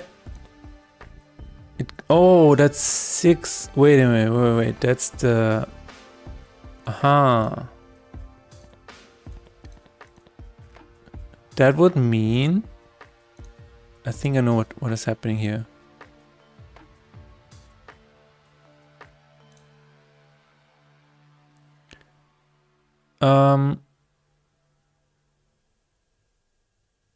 It needs to be times 4. It just eats a lot right before sleeping, so it gets feast nightmares. That's probably it, yeah. He's like, he's a gremlin. He's a gizmo. If he eats after midnight, he's turning into the nightmares himself. And then he just makes a self-portrait, looks into the mirror, and he's like, oh my god, you look hideous today. I love it. That's gonna be at least 1 million likes. The hole is gone. Yes. Okay, now it needs to be to the right. And that's going to be 4. X needs to be, wait a minute, what? Minus 175. Uncle Bob will not be proud. I watched the video check. What was it called? Data oriented. Yes, I watched it. So I watched it until here. I will admit this much. He completely lost me. I really tried to understand what he's trying to do here. But he completely lost me. I don't know. At this point I realized, oh, I'm not a programmer. Oh, it's like, okay. That's silly me. Why am I watching this? Oops. I think the point is different problems require different solutions. Yes, so the point that he made that I really liked is that Uncle Bob sees code as, you know, this holy grail. Code is extremely important because you're writing code not for the machine, you're writing code for other humans to read. So it is really important to keep it clean. But on the other hand, this guy says, well, code is just a means to an end. Code is the solution for specific problems. That is why it's called data-oriented design. I try to, look into it a bit more, try to understand what it's doing, but all of these examples are like, what the hell what is it doing? Why does he goes more into slides after this. Maybe I will ask the question and answer section here. Okay, let's take a look at that. Good. Most problems are easy to see. I think saying not a problem is a good thing. Yeah, so I really like this stance because sometimes people just code, and also sometimes people write code and then optimize it for problems in the future. And I think this is also what he's talking about. You should not solve problems that are not here yet. Why are you solving problems that you don't have yet? It doesn't make any sense. You should solve problems that you have here right now. And then go from there. Code is the solution, yes.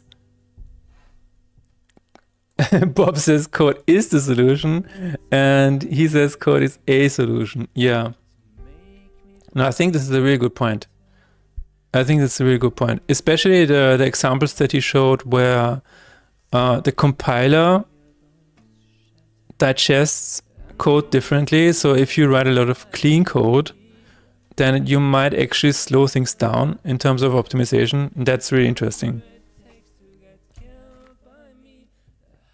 Now you could, of course, make the counter argument that ever since this video, 11 years have passed. So nobody is working with a cell processor anymore. You might get away with more nowadays. That's the unfortunate truth. But generally, I would still say that, okay, if you work on mobile games, I think that's really, that is still true. You still have to figure out, you know what, we really need to save power as much as possible. Like, how can we make this work? I still think that on mobile games, this is still true. On consoles, I don't know. Maybe if you're working on a big AAA game, then for sure. But if you're just working on a small indie game, who gives a shit, right? It's like you can do whatever you want. But you know what? They don't use clean code anyway, so this is maybe not for them. Yeah, maybe not for me. But I really like where it comes from. Where it's coming from. But dude, that presentation went over my head very, very quickly. I was like, what am I watching? What is going on? I have no knowledge of this. You also did not finish it, alright. Whew. And then I was like, how do I tell Jack that I did not finish the video? How do I tell him? I'm not saying anything. I will just sit here and just stop watching it. Okay. So start X is 3.5. We need to be at current X. Current X is this. Ah. Yeah, you need to be at start X, my friend. And probably never changes. He's going toe-to-toe with Uncle Bob. Of course, it will go over my head. Yeah, the thing about Uncle Bob is I think he explains himself in very clear examples. Maybe that's the difference. But I don't know. Like when I was reading clean code, there were certain sections where I was like, okay, I have no idea what he's going on about. But I could process a little bit more, I would say. So maybe that's why he got so popular, is because his teaching style is very, you know, a little bit more toned down, I would say.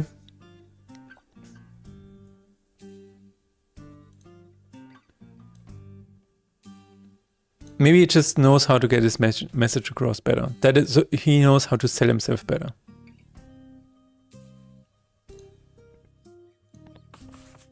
It's a guru. Okay, now it's to the right. Now I need to put the buttons up top and below. Off the music again. Have fun as well, Task. See you, and looking forward to your music. The buttons need to be below and above it.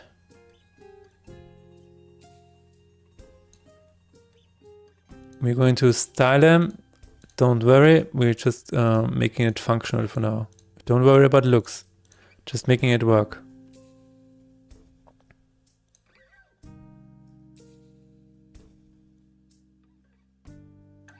Oh, that's hilarious. Minus 90? It looks like shit. I love it. We're going to fix it, guys. We're going to fix it. It's going to be fine. It's going to be fine. Trust me. Everybody trust me. Okay. Oh, this needs a minus 8. Is that it? Probably. Trust.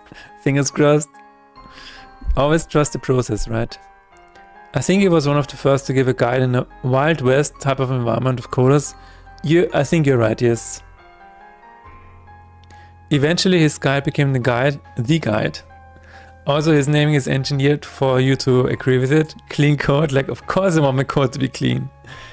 Yeah, I think you hit the nail on the head. He just sold himself very, very well. And he was there at the right place at the right time.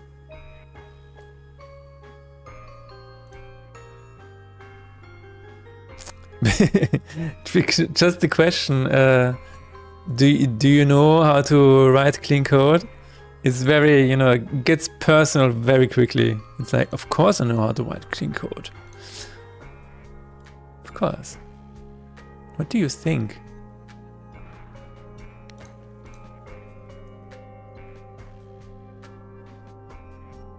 I don't. According to people on the internet, I also have no idea. Because I have a file with over 9,000 lines. I know I keep showing it. Like I'm proud of it. I'm not proud of this. It just happened, you know. I didn't actively start the file. I'm like, this file is gonna be over 9,000 lines. No, you know what? I was just building my game and functions needed to be here. And that is how we got here. I'm not proud of this. This is not... I didn't want to do this. It just happened. This is what I wanted to do. I want to make a game. This is just a side product. Code dirty to me. Oh my god. I really like it when you code dirty.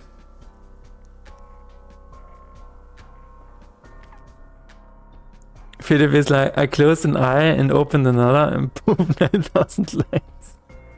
Exactly. You know, it just happened. Don't you also have this when you wake up in the morning and it's like, oh my god, where does this file come from? Where are all of these lines coming from? Was that me? Oh my god, who did this? It does feel like that sometimes, because if you never look at it and then you just post videos on the internet of you coding and then people pointing out, it's like, oh my god, they're right. They're right. There are 9,000 lines here. It's like, okay, cool. Thanks for pointing it out. But otherwise, I have no problem with that.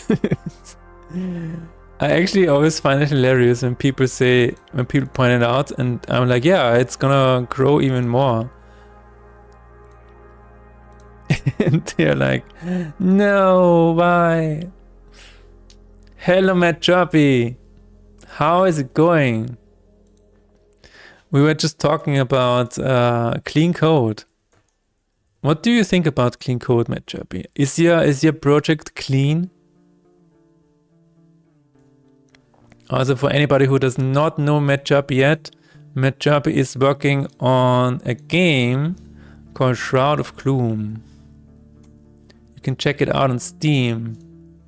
It is a really, really good game. Very detailed art, very the atmosphere is crazy good. Like, you know that this is not vibe coded. You can see that there was a human sitting in front of Unity, painstakingly going through all of the details and thinking a lot about what the player is doing and building an experience for them. You know, this is very handcrafted. Handcrafted. Over the invites, appreciate the style. Yeah, dude, it's so good. It is going to be released soon. Coming soon.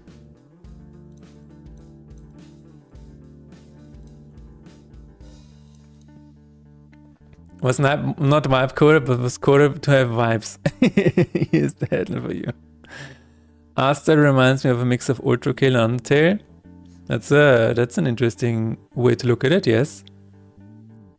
When is Shroud of Doom coming out? You know? An actual first person point and clicker. You just point and click at demons, right? It's the same thing. 8 wants a tank. What kind of tank do you want, 8? I think at this moment that my project is relatively clean. I have some scruffy scripts in there, but those would be small and of less importance. Most important stuff is fairly well structured, by my standards at least. Right. Oh, you want a tanky tank, like a paladin? A paladin with a shield kind of tank? Yeah, usually it comes down to,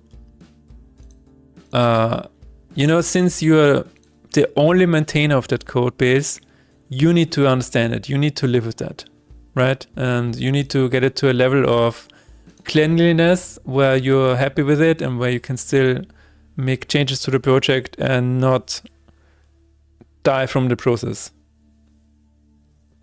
But we were just talking about this talk where Mike Acton goes over the fact that data-oriented design is a better approach sometimes, where, you know, there's Uncle Bob over on this side. He says code is the best thing ever, and you know, you need to keep it clean and clean code, clean architecture, and everything that is clean. And this guy is saying, you know what, code is just there to solve specific problems. And you should not solve problems that don't exist yet. You should just make sure that the code does what it has to do. Flash him with the 9,000 line script. There you go. But I think Matt Chirpy already knows about this. Disaster. Like a tank with a big gun and tracks. Oh. But you want to die from the process? 8, are you okay? Are you okay, 8? Are you okay? Are you okay, 8? I definitely don't have perfect code, but my code base feels quite manageable for me, which I think is the only thing that really matters, right? I believe in that as well. You are at work and bored as hell. Okay. That makes perfect sense.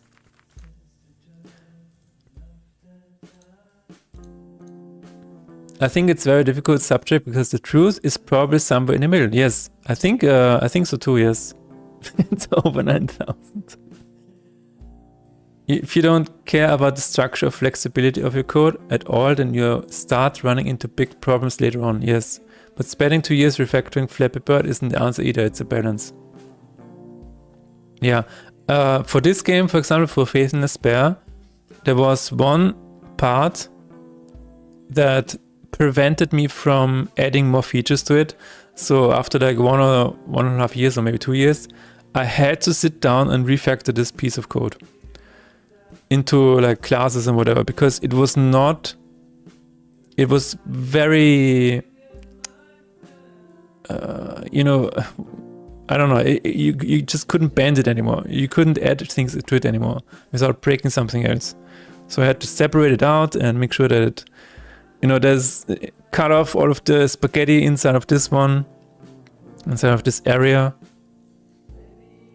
So, and I think this is the right approach. Like you cannot foresee problems. That is usually that's a very bad idea. Like I know companies where the teams, they get a certain task and then they are like completely over engineering that, because they will say, yeah, but we had this problem in the past and this problem in the past and this and this. So they get the task and they build a project for this task, but then they also over-engineered this part over here that is not necessary yet. And you might argue that in the future this will all be important, but right now, for this phase in the project, it is not. So, and then it's like, yeah, but the engineers are so slow. Then you get this point, this argument. My biggest improvement was by far adding an event system and interfaces. Had neither in the game jam. That made it really messy and I pretty much recode every other interaction. Wow. Now you just have components as little puzzle pieces. Switch sprite on click, play sound on click, move on click. Yeah, the modular approach is really, really good. I think clean code goes into the direction of more class-based coding, right? So if you do a lot of clean code, you almost automatically stumble into this modular approach because everything is separate and doesn't know from each other. But you see a problem and then you fix it and then it's fine, right? And then now it works for you. Now imagine if you had all of this done in the game jam, then you wouldn't be able to finish the game jam game, right? So that is, I really like it nowadays. I don't ever code any basic interaction because I got all the pieces I need. Nice. Yeah. And that is what some people are having a hard time with. They get a task or they want to make a project and then they worry about problems that don't exist yet. And then they turn around and they're like, yeah, I never finish my projects. Yeah. Oh my god, you got a new mouse? Nice. It is like the job. Dig a hole and engineers start creating an excavator to dig one hole instead of making a shovel. I guess that is, I think, a very good analogy. I'm really confused about the difference between event dispatch and interfaces.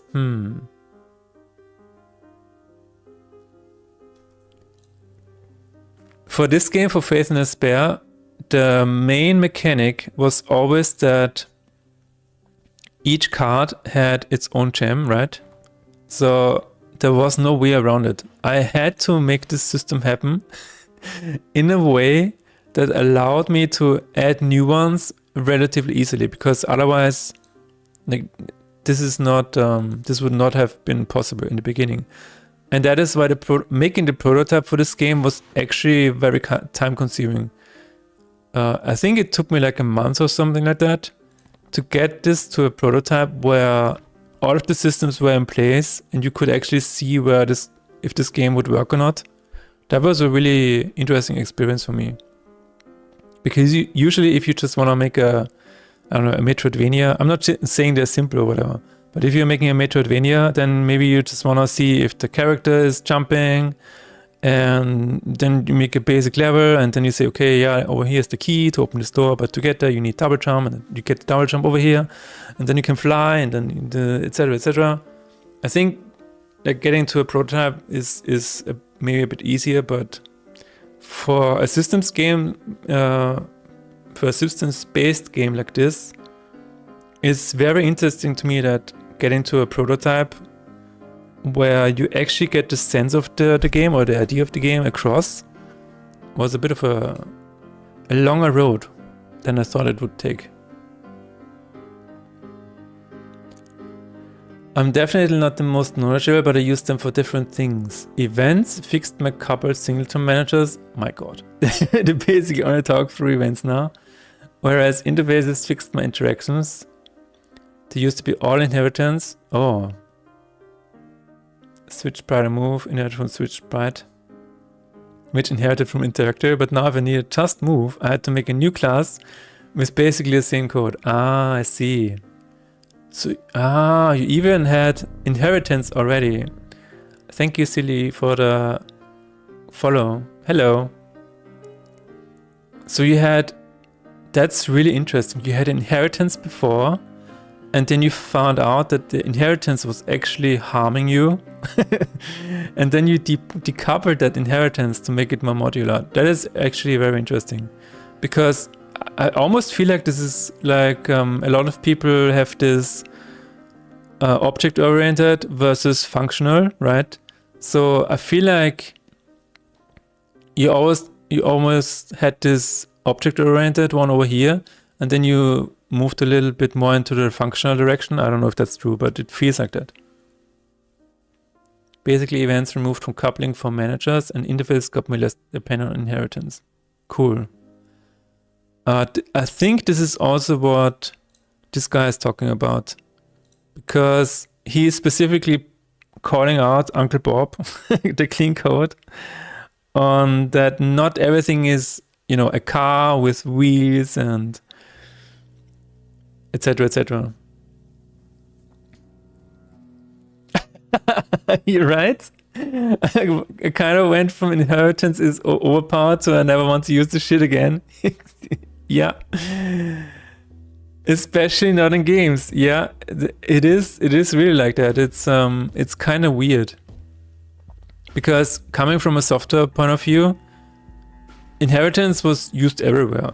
We had, I don't know, if you have a shop, in a shop you have an article, and then you have sub-articles and all of this stuff, and everything is inherited from the other one. And then you can, or if you have a data importer, then you have data nodes, and then you have all of these different types of content, and they all inherit from data node.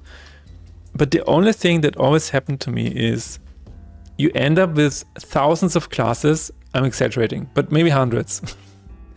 Hundreds of classes, and every time you need to find something, you have to go through all of these trees, and then you're like over here, and then you're like, this is this, but it is inherited from this. So which function is now actually being called?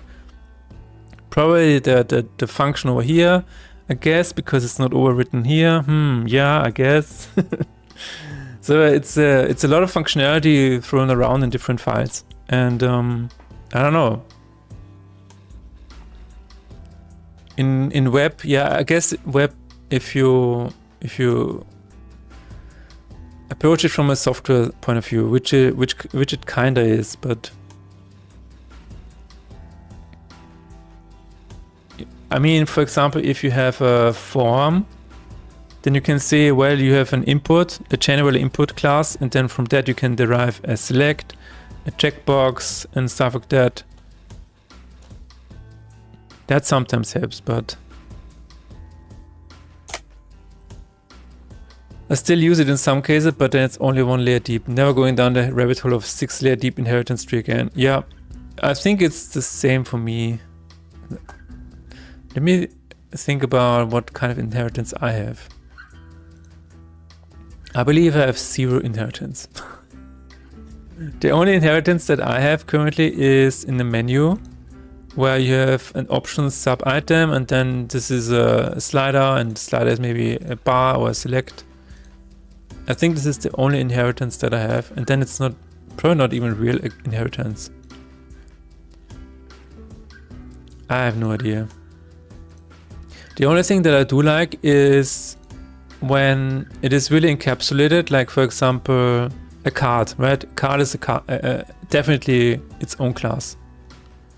And then on the card you have the gems. The gems can also be their own class. It's fine. That is really good because then it shows, okay, this is a separate thing. It separates the code relatively neatly. But that's usually about it. Still, what's not real inheritance? What is not real inheritance? I don't know.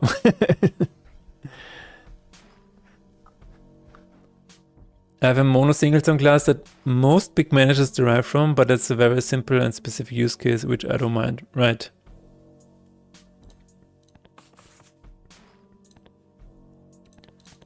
Yeah. I'm trying to think of another example, but I cannot really. I know that I had to make a calculator at one point in my software career time, and I completely over-engineered it because I think that was actually the moment where I read clean code and was like, oh my god, clean code, I will have to use this everywhere from now on. And so I completely over-engineered it into classes and classes and classes. Like everything was a class. If I had to write a third function in a class, I was like, this could be its own class. So I ended up with this weird subset of classes where the names didn't even make sense anymore. It's like, yeah, you have this class over here because, you know, and then it only has one function that just returned one line. And I'm like, okay, what? And you know what happened? This part of the project that I was working on is now very hard to change because of all of this inheritance. It's a class war. Yeah, exactly. It's basically just putting the singleton pattern in the parent class and calling it a day. Yeah. Just, you know, sometimes simple is better. Sometimes simple is really better. If everything is class, it's all very transparent. You might be onto some check. Nick. Now that we have 2 checks, it's... You know what? I was talking to Jackneck, and we came to the conclusion that Jackneck is kind of a generalist. So I was like, wait a minute, we already have checked generalist. We're gonna have a problem here. Hard to work on is job security. I mean, there's only one real check. I agree. Because Jackneck, his name is actually not Jack. Check the generalist. Hard to work on job security is definitely a thing, yeah. That is basically what still keeps me afloat today. Because nobody understands what I wrote all of these past 20 years. I'm more general.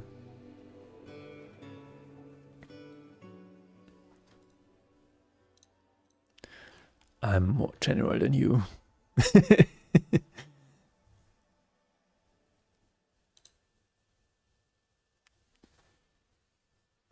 Okay.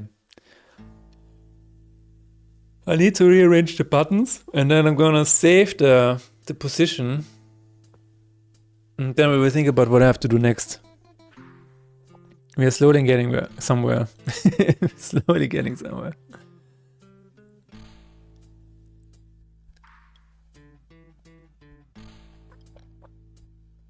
Is that a compliment?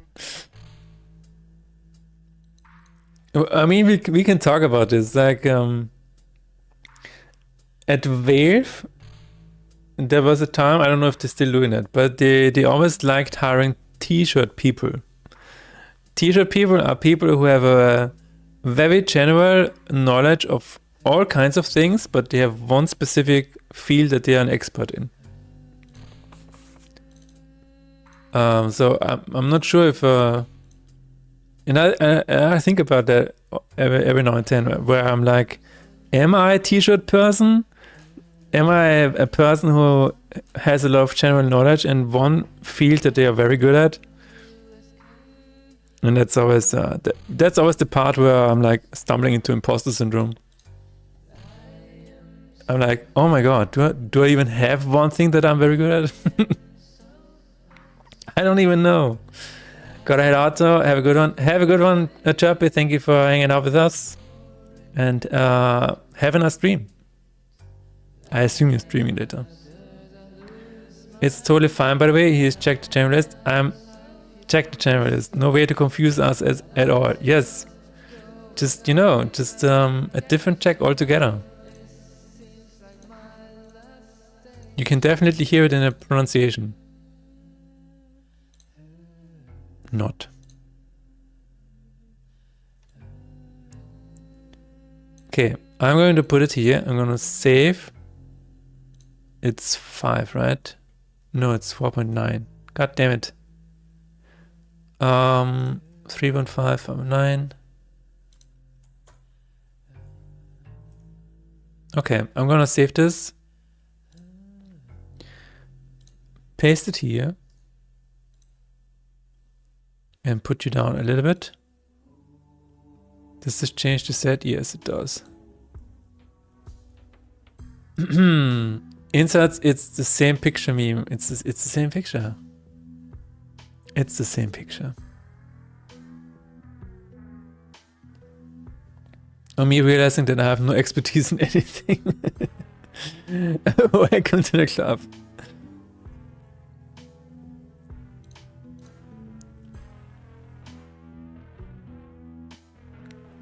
So that's -1. Let me just try this.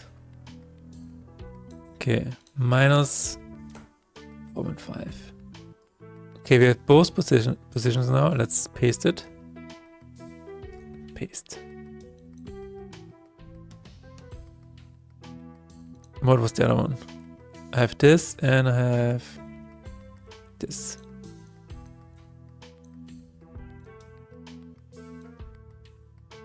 Paste. I did it. Insert, we already have checked the channel list at home meme. No!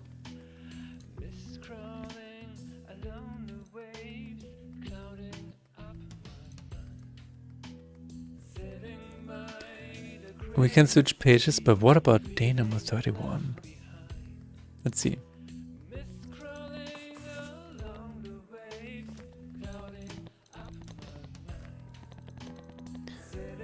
They are in the exact opposite position of what they need to be.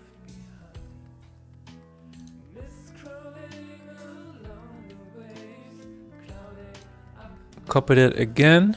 So this is previous. And now next.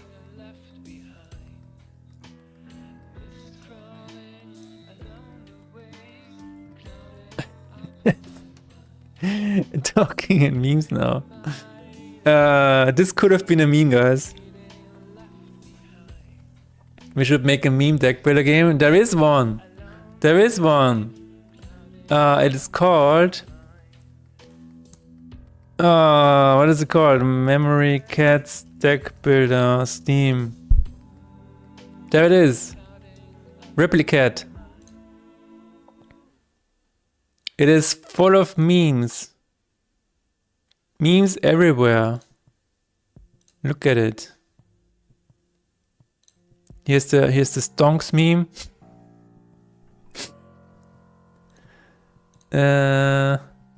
Memes everywhere. I don't see any other memes at the moment.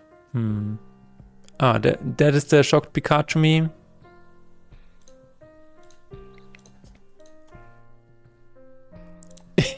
So did between game dev.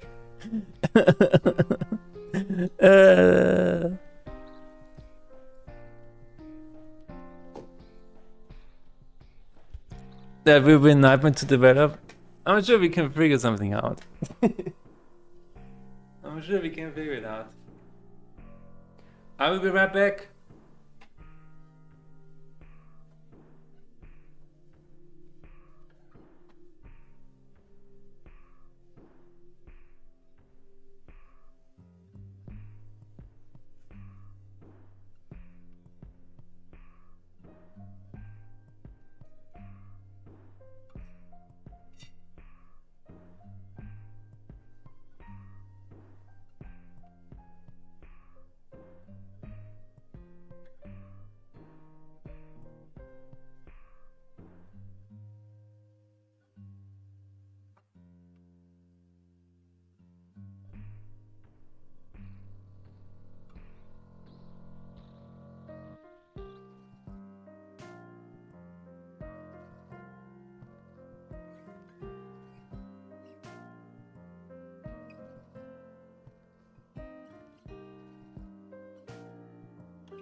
All right. Here we go again. We need to make a meme where dad is coming into the room and asking you, "Are you winning, son?" And the son is just having Unity on the screen.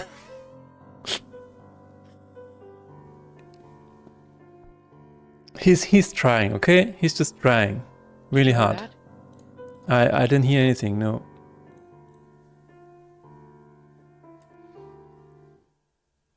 I didn't hear anything. So, okay, we have the buttons in the correct position now. Wait a minute. Did I change it? Let's see again. Otherwise we can adjust it.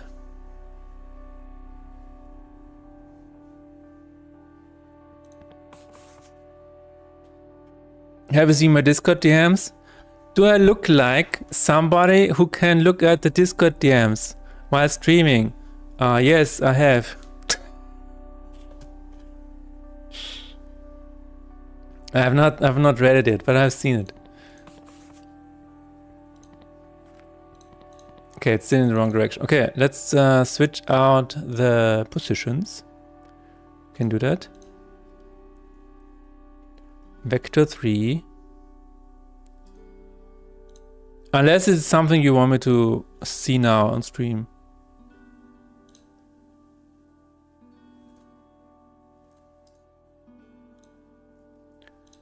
Punk. Is this something we need to show off to stream? Or is it just the feedback for Faith in Despair?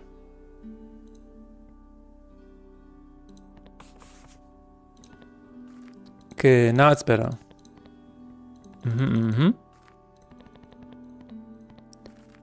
So we have the things in the... Oh my god. Oh my god. Something's happening when I do this. Not good. Okay, curious case of FID related stuff. Alright, I will look at it after stream. Thank you.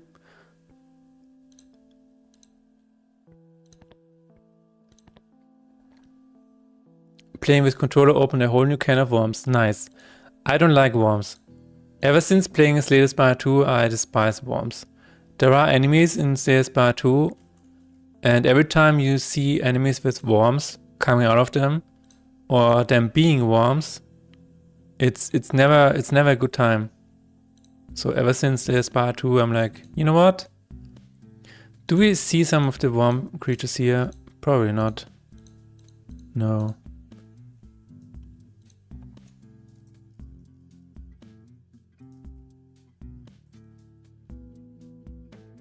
We're on Earthworm monsters. There it is.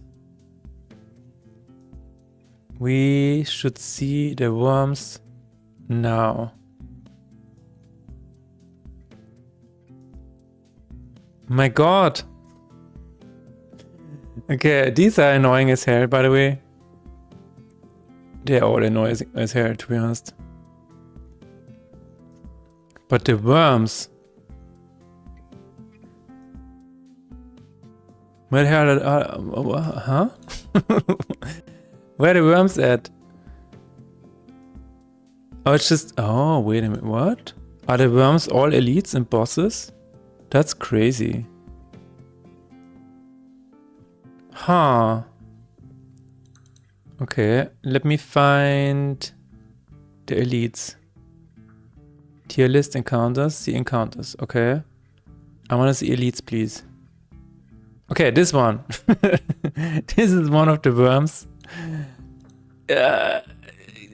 Very bad fight. And here is the absolute worst fight of all times. This guy is insane. Because you need to, once you kill one of the sections, it revives the next round with 50% HP or more. So what you have to do is you have to kill him at the same time. You can do it because it's never a cant of worms. I think they are all elites. Okay. Epstein fights. You will find the worms in the Epstein fights. You just kill all the sections at once. It's the least annoying of them. You cannot kill them section by section because they revive. Every time we kill them section by section, it always bites us in the ass. Like we always, my wife and I, we always try to kill them at the same time because it has too much HP otherwise. And they are dealing so much damage. It's insane. There's another worm here, I think. Isn't there? No, that's it. My god. There are not that many enemies yet, I think. I cannot wait for more enemies. They go to ground worms. I skipped it. This one I already mentioned. Ah, this one, yeah. I mean, is this called? Does this count as a worm? They are also really annoying. This guy is insane though. I absolutely despise this guy. Whenever you attack him, you get a card into your deck. I despise this man. It's always the bees, man. But yeah, fun game. You spoke like that snake from Harry Potter. We are at... So, what ascension level are you on, Jacknick? We are at ascension level 10 now. We had our first ascension level 10 run yesterday. And it did go pretty well. We died to... one of the one of the bosses in Act 2, I think. One of the elites. I think it was a regular fight. I don't remember. 4 or 5, okay. Yeah, things get weird and crazy after Ascension 8. Ascension 8 was truly a slap in the face. It's like, oh yeah, now you need to play. Now you need to play the game, and I'm like, what? What are you talking about? We keep playing with new players so we don't get to play higher levels. Oh, okay. Oh, wait a minute. Is that how it works in multiplayer? If you play with different people, then you take the lowest ascension level that they have unlocked. The only thing that I realized is because I only played it multiplayer up on this point. Always locked to the lowest. Okay. I only played it multiplayer, so I thought that you could ascend on all characters. But if you switch back to single player, I don't think that's the case, right? Because you have to climb the individual ascension levels with each character individually, like in Slay the Spire 1. But in multiplayer, it's not like that. In multiplayer, you can just finish a run with Ironclad, and then you have the next ascension level unlocked, and you can just switch to other characters. And in single player, it's individual, which I think is weird. Like, if you have ascension levels unlocked in multiplayer, why should it not be unlocked in single player? I don't know. Doesn't make any sense to me. But who am I to say? I'm not a game designer. I did not win at gamedev. Having not played Slay the Spire 1, I was very confused when I did not unlock them in single player. Yeah. It is a strange design decision, for sure. Alright, so we have one more day that needs to appear at the end. Okay, we're going to make the buttons appear and disappear. That's GitHub. No, I don't need you right now. Thanks. Hide buttons at end on first, last page. Let's do that next.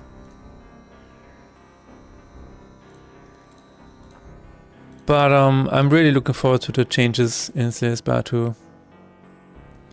Yesterday I took a look at Vampire Crawlers. I played a round and I was like, does this game appeal to the same audience or not? Because I feel like Vampire Crawlers is targeting a completely different audience than Slay the Spire 2. It is like the difference is kind of insane. I don't want to say Vampire Crawlers is simpler or easier. It's just the general feeling is very different.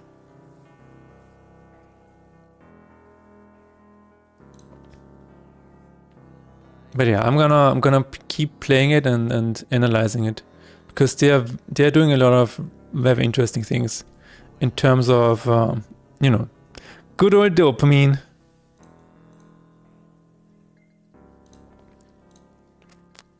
Okay, we need to have the run creator. We need to save the references to the buttons.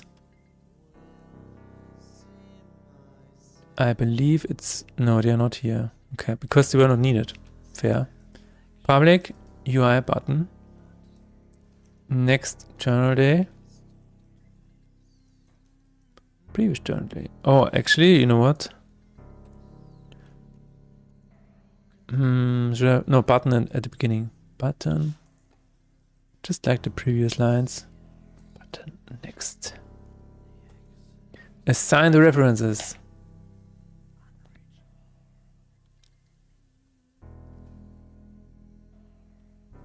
The other thing that I really want to do is get Faith in Despair Steam Deck verified.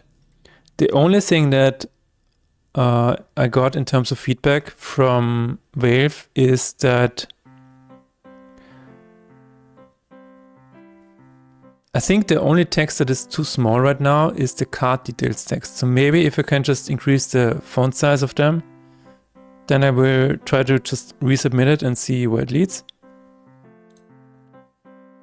Because I think having Steam Deck verified is very important. So all that is said is that if you are here, actually in the game I guess, these details, I think they said the font is too small, but we will see.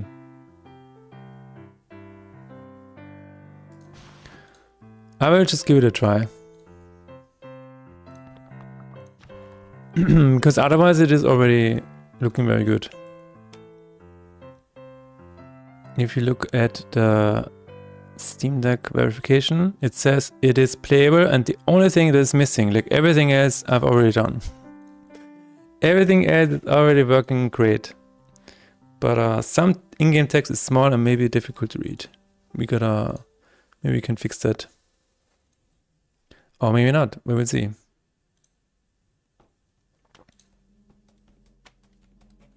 Okay, the run creator should have the buttons here, yes, next journal in previous. Assign the reference.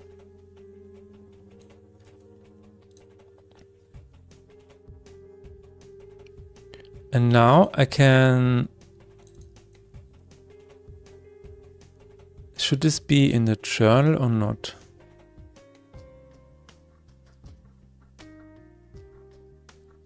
Yeah, I guess I need to move this over to journal.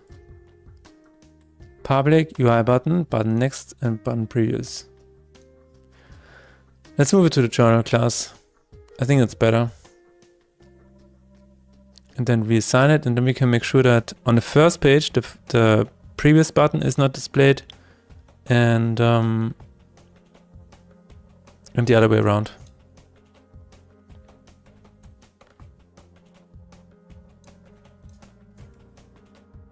Okay. If we are on the first page, show current journal page. If current journal page is 0, I talk like the Black Mesa announcer sometimes.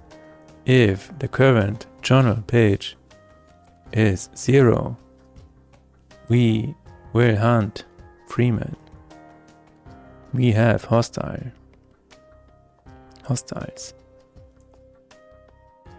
Previous button journal day set active is false.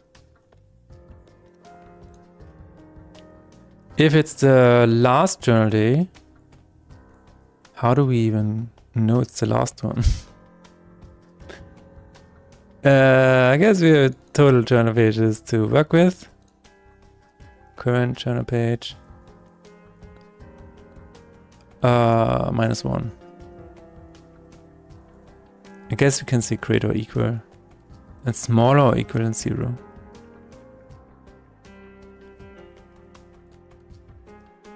Is this the next or the... But I'm going to display them both at the beginning and then figure out which one needs to be disabled.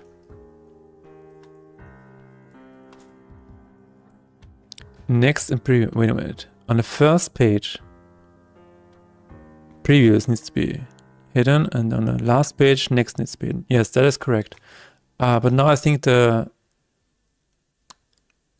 position need to be changed again.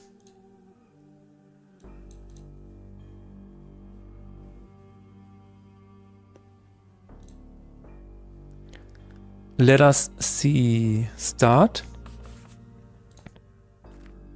Oh, no.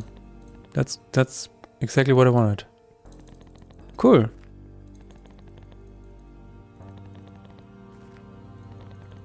Okay, that is working. Nice. On the last day, I still don't know if I want to have the final one, 31, also be displayed. I think I will just display it for now. I don't need that. So whenever we are building the calendar, there's a lot of variables that are not needed anymore. So we're going to remove all of these because having them around doesn't really do us any good. While the count is smaller or equal to max days. So I believe we actually have the final calendar day.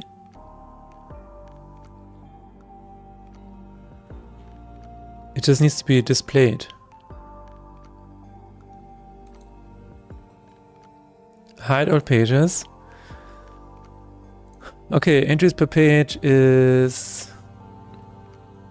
If we're on the last page, then we can also say entries per page is 6. And that should be it.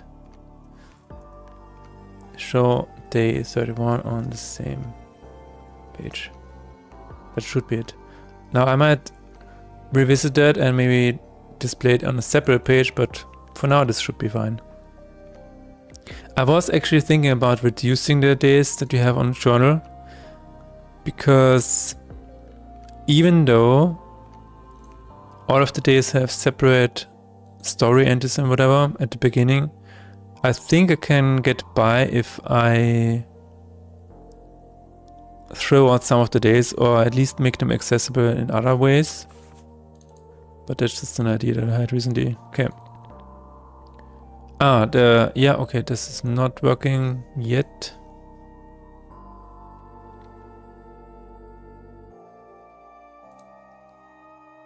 Count max days.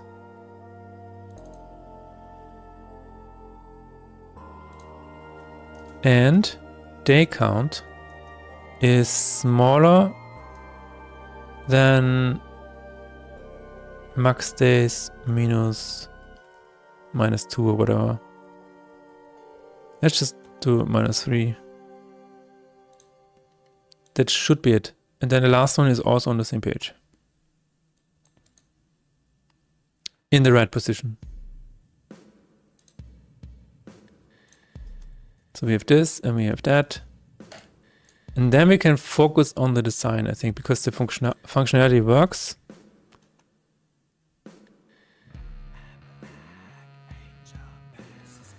And then we can focus on making it look cool. Oh yeah, we need to take a look at what it looks like. What does it look like on new profiles? It's another one.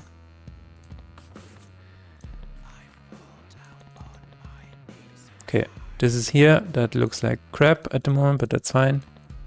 Oh, the buttons are not active yet. We will figure that out too. I guess we need to refresh the buttons. We can do that. Build calendar, show current page.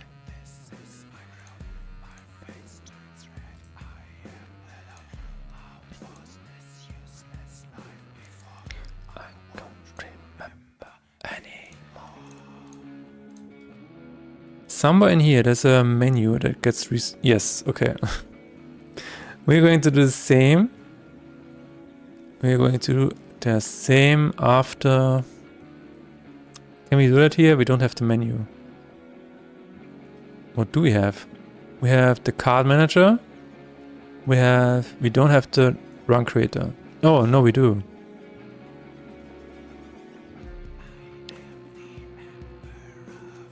Okay, let's just do it. Run creator, menu. That should work. Don't worry about it. It's fine. A little bit of spaghetti never hurt anybody. Usually people like spaghetti, you know? Everybody's like, oh my god, this is spaghetti code. Who's saying spaghetti is bad? Like, not a lot of people. Most people like pasta and spaghetti. We should just normalize spaghetti. Okay, this is working. This is working. Nice. Does it work with controller?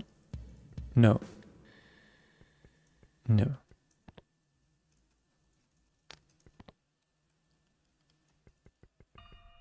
It does not work with controller. I'm curious why though. It works with mouse. Eternal day. You have a button and it is enabled. Show me your menu. Who are you? Who do you belong to? Show me to your leader. That looks fine. It's the same as this button. It has a different button index, but that is okay. Left or right neighbor, I don't care about that. Target object is the same.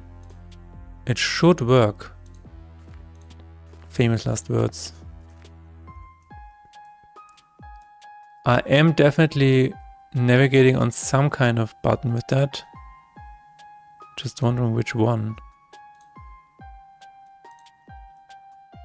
It's definitely not this one. Any favorite streamers that played Faith in Despair?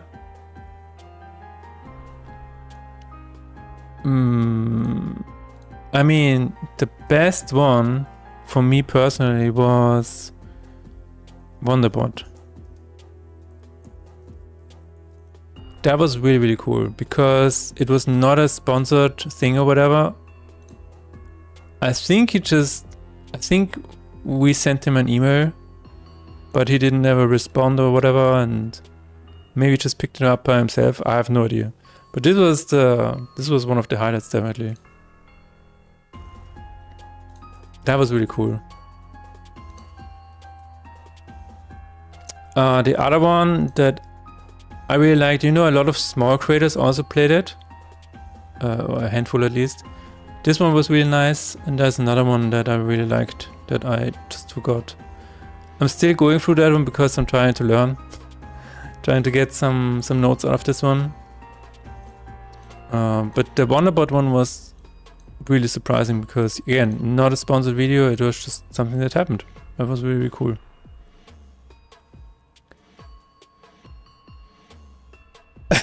Thanks for the reminder. I have to get back to creating my mailing list. Yeah. The mailing list is...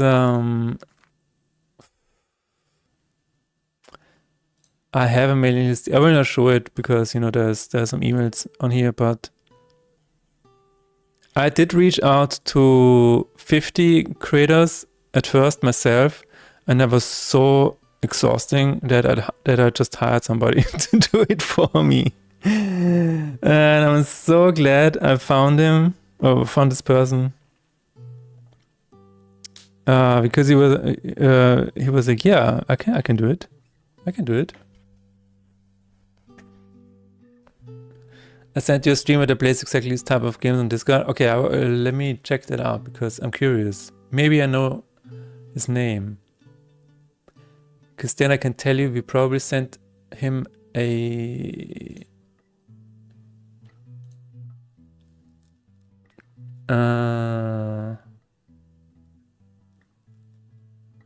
John Wolf. No, I have no idea. The thing is, so here's what we learned from reaching out to people. A lot of times you get in contact with an agency that handles the, you know, all of the contacts and stuff like that.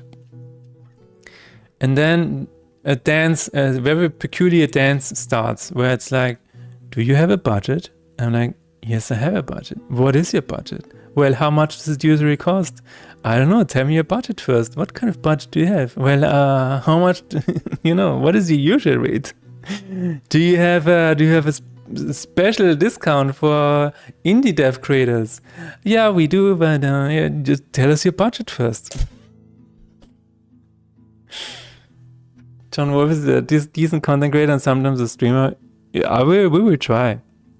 We will try. Hello, T-Bag. How is it going? T-Bag is in the house. It's time. I will not say it out loud. I will not say it. But thanks for joining us today. And today again, Steambag.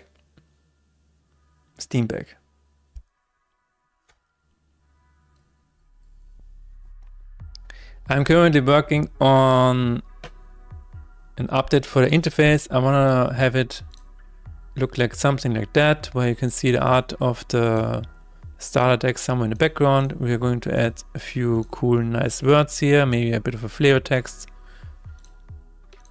We will see. That's at least a mock-up. Did Affinity just die? I guess Affinity just died. That's fine. Buffbag, yes, Buffbag. How is the day so far, T-Bag? Were you at the gym? I still gotta go this week. I was not at the gym yet. I was on Sunday. I had upper body day, but I have not been to the gym this week yet. Not on Monday, not yesterday, and not today. Maybe I will go today. I don't know yet.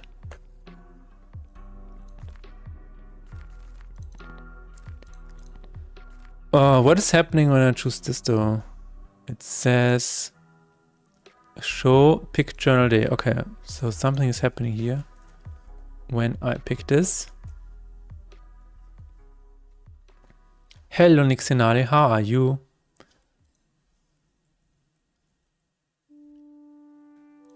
Phew, he made it. Get journal day, reset pick journal day, show pop-up message. Update total cursors, reset pick journal days, set current journal day to active. I guess it happens here.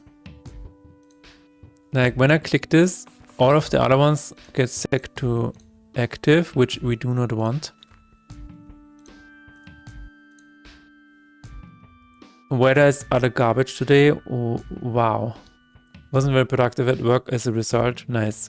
So when it rains or when the weather is garbage, what does a janitor do? Isn't it a lot more work usually? Maybe because everything is, you know, everybody is going inside with dirty shoes and stuff like that.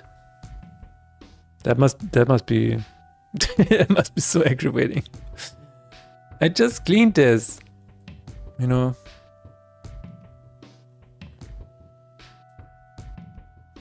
Almost stormy. Wow. We have 14 degrees Celsius here in Vienna. It's beautiful outside, it's sunny. Nothing is happening. Everything is boring and quiet.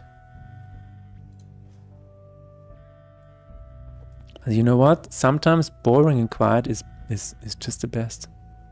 It's beautiful. Reset pick journal days.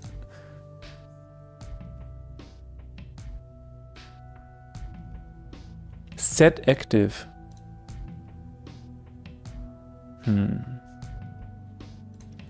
Game object. Set active is true. No.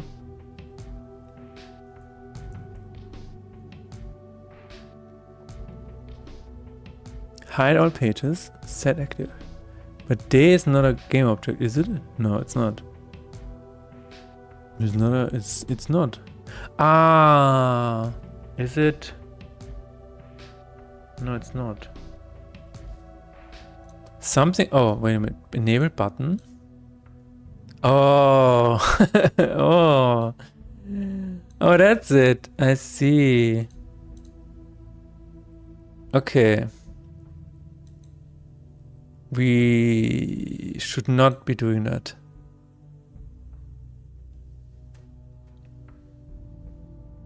If I had my own territory, I'd be inside apartment buildings cleaning up the publicly accessible parts. Alas, currently I'm doing only outdoor stuff. Because of the weather, doing anything was practically impossible. Right. But that means, it still means, like, if there's a storm outside, it still means that you're gonna have a lot of work later on, right?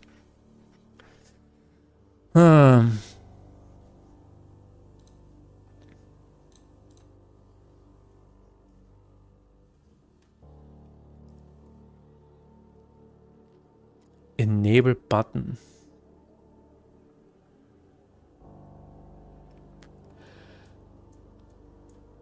Not yet, leaving the office at 3:30 p.m. You're okay but tired. Alright, well, I hope that it gets better for you. Or that you can sleep later on. What are we going to do with this? Reset pick journal days. Where is this called? It's called at the beginning, okay. Ah, so maybe we just have to do this again.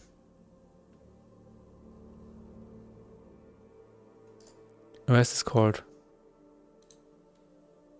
You know what? We're just going to do it here. Channel. Show current channel page. And we're going to do the same here. Yes. We need to make it a public function so it is exposed to the elements. The streak is healing. Yes. 7 streak. Wow. There might be some snow tomorrow that I will have to clean up after today's weather. Yeah. Well, I hope it's not too much.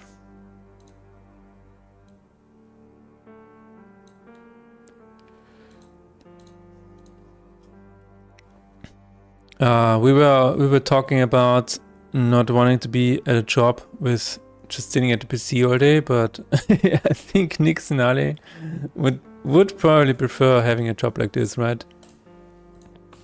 And this is usually what happens. Does it work now? No? It's still not working. Maybe I can just call... But this is working, okay. That's good. So this is fixed. That is very good.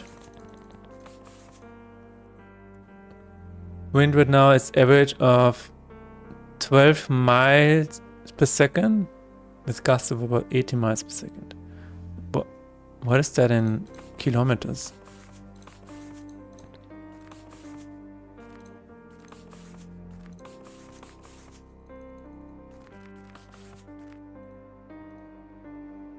Oh, meters per second.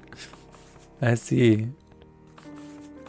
That is a weird way to measure wind, I guess. I always have it in like kilometers not per second. Kilometers per hour, yes. km/h.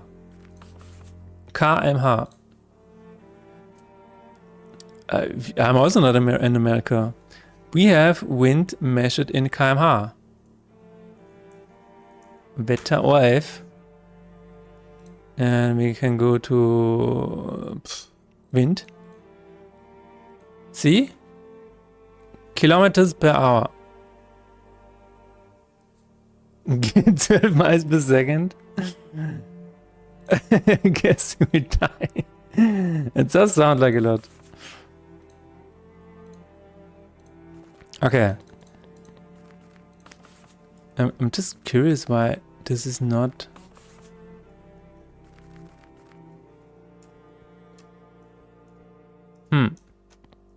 Well, the button shenanigans keep going. It is definitely moving over some kind of button. Maybe the original ones. Let's try. Move them to the side.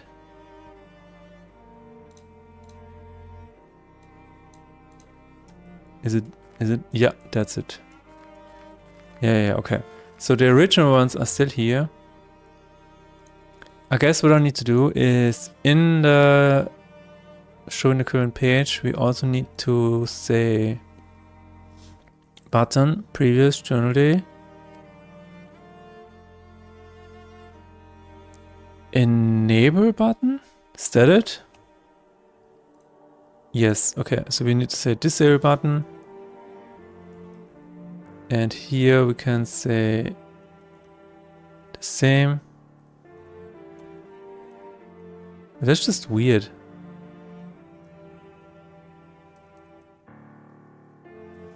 Enable button. Disable button.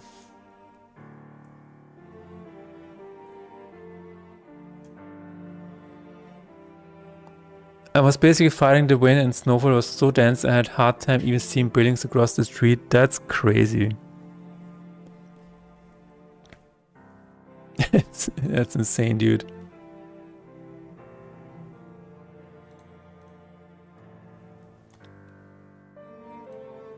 Set to active is true. We're going to do this here. We're going to just enable the button. Enable. Oh, that's not a button, huh? There it is. Enable button. And hide all pages need to disable all of them. Day button, disable button. I know it's just the same thing, so just try this. And then, once everything is done, at the end we need to refresh the menu.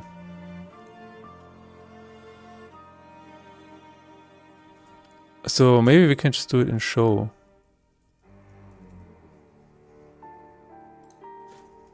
There we go.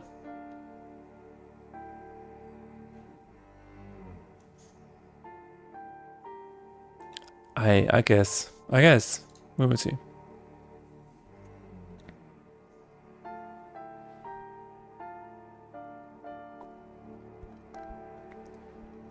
The button thing is always a bit weird.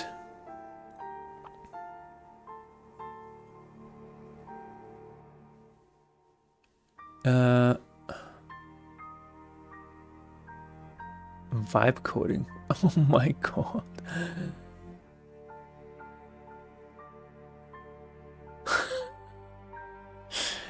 Okay.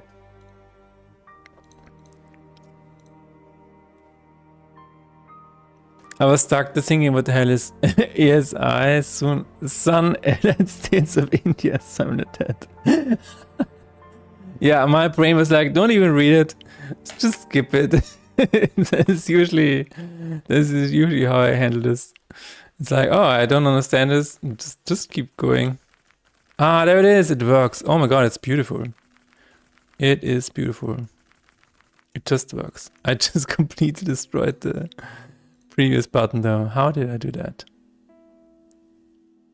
Button next, button previous. Disable. Oh. Enable button. Of course. You're beautiful. Typos be like that. Sometimes, yeah. Sometimes typos just start another world war. It is, yeah. Unfortunate.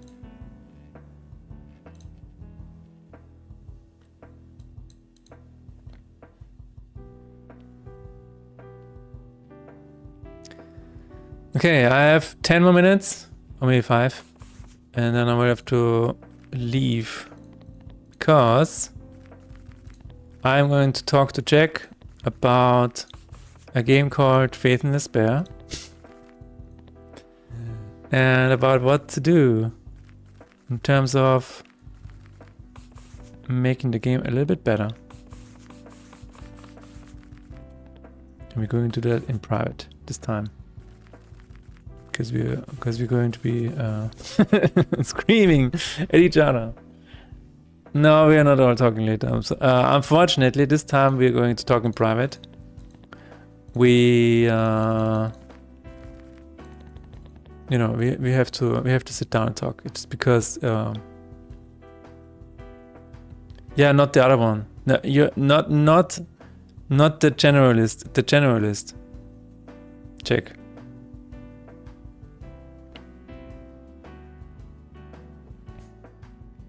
Yeah.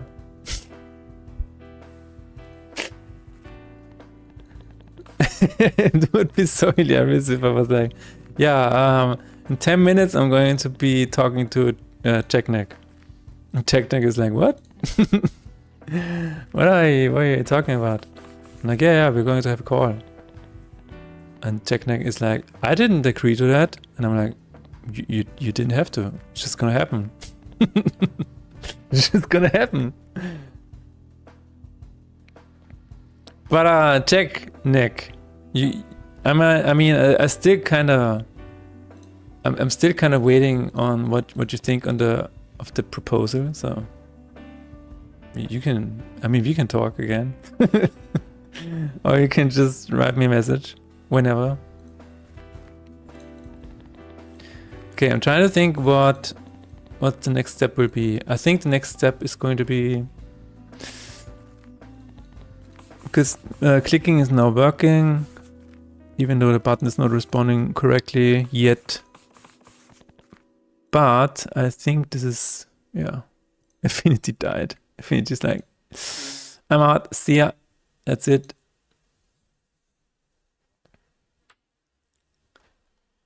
Generally, when talking about the generalist, the general isn't meant. It's gonna happen, it's not a threat, it's a promise. Mothership proposed to Jack. Don't tell my wife. Affinity. Okay, you messaged me. Okay, never mind. You know what? I have all the time in the world. Okay. Still thinking about if I want to limit that, but this selection should go into the direction of what I want. I have I also have it written, drawn on this piece of paper. So I'm going to try and make this work somehow. Okay, but not today, ladies and gentlemen. Today we are going to raid. Who are we going to raid? Cash game jam, but firstly, what? Basic computer science, workday, 3-year Twitch anniversary. What are we gonna do? Maybe somebody we follow? Is Chirpy alive yet? There were other games? Check codes, no. Oh, Chirpy is live. Why did it not recommend it to me? Okay, let's read Chirpy. Okay, thank you very much for hanging out with me today. It was, like always, it is a pleasure having you here. I'm going to be back on Friday with more work on Faith in Despair. And until then, I wish you all the best. I wish you good luck, and I wish you success with whatever you want to do. And just, have a great time in general, all right? Bye.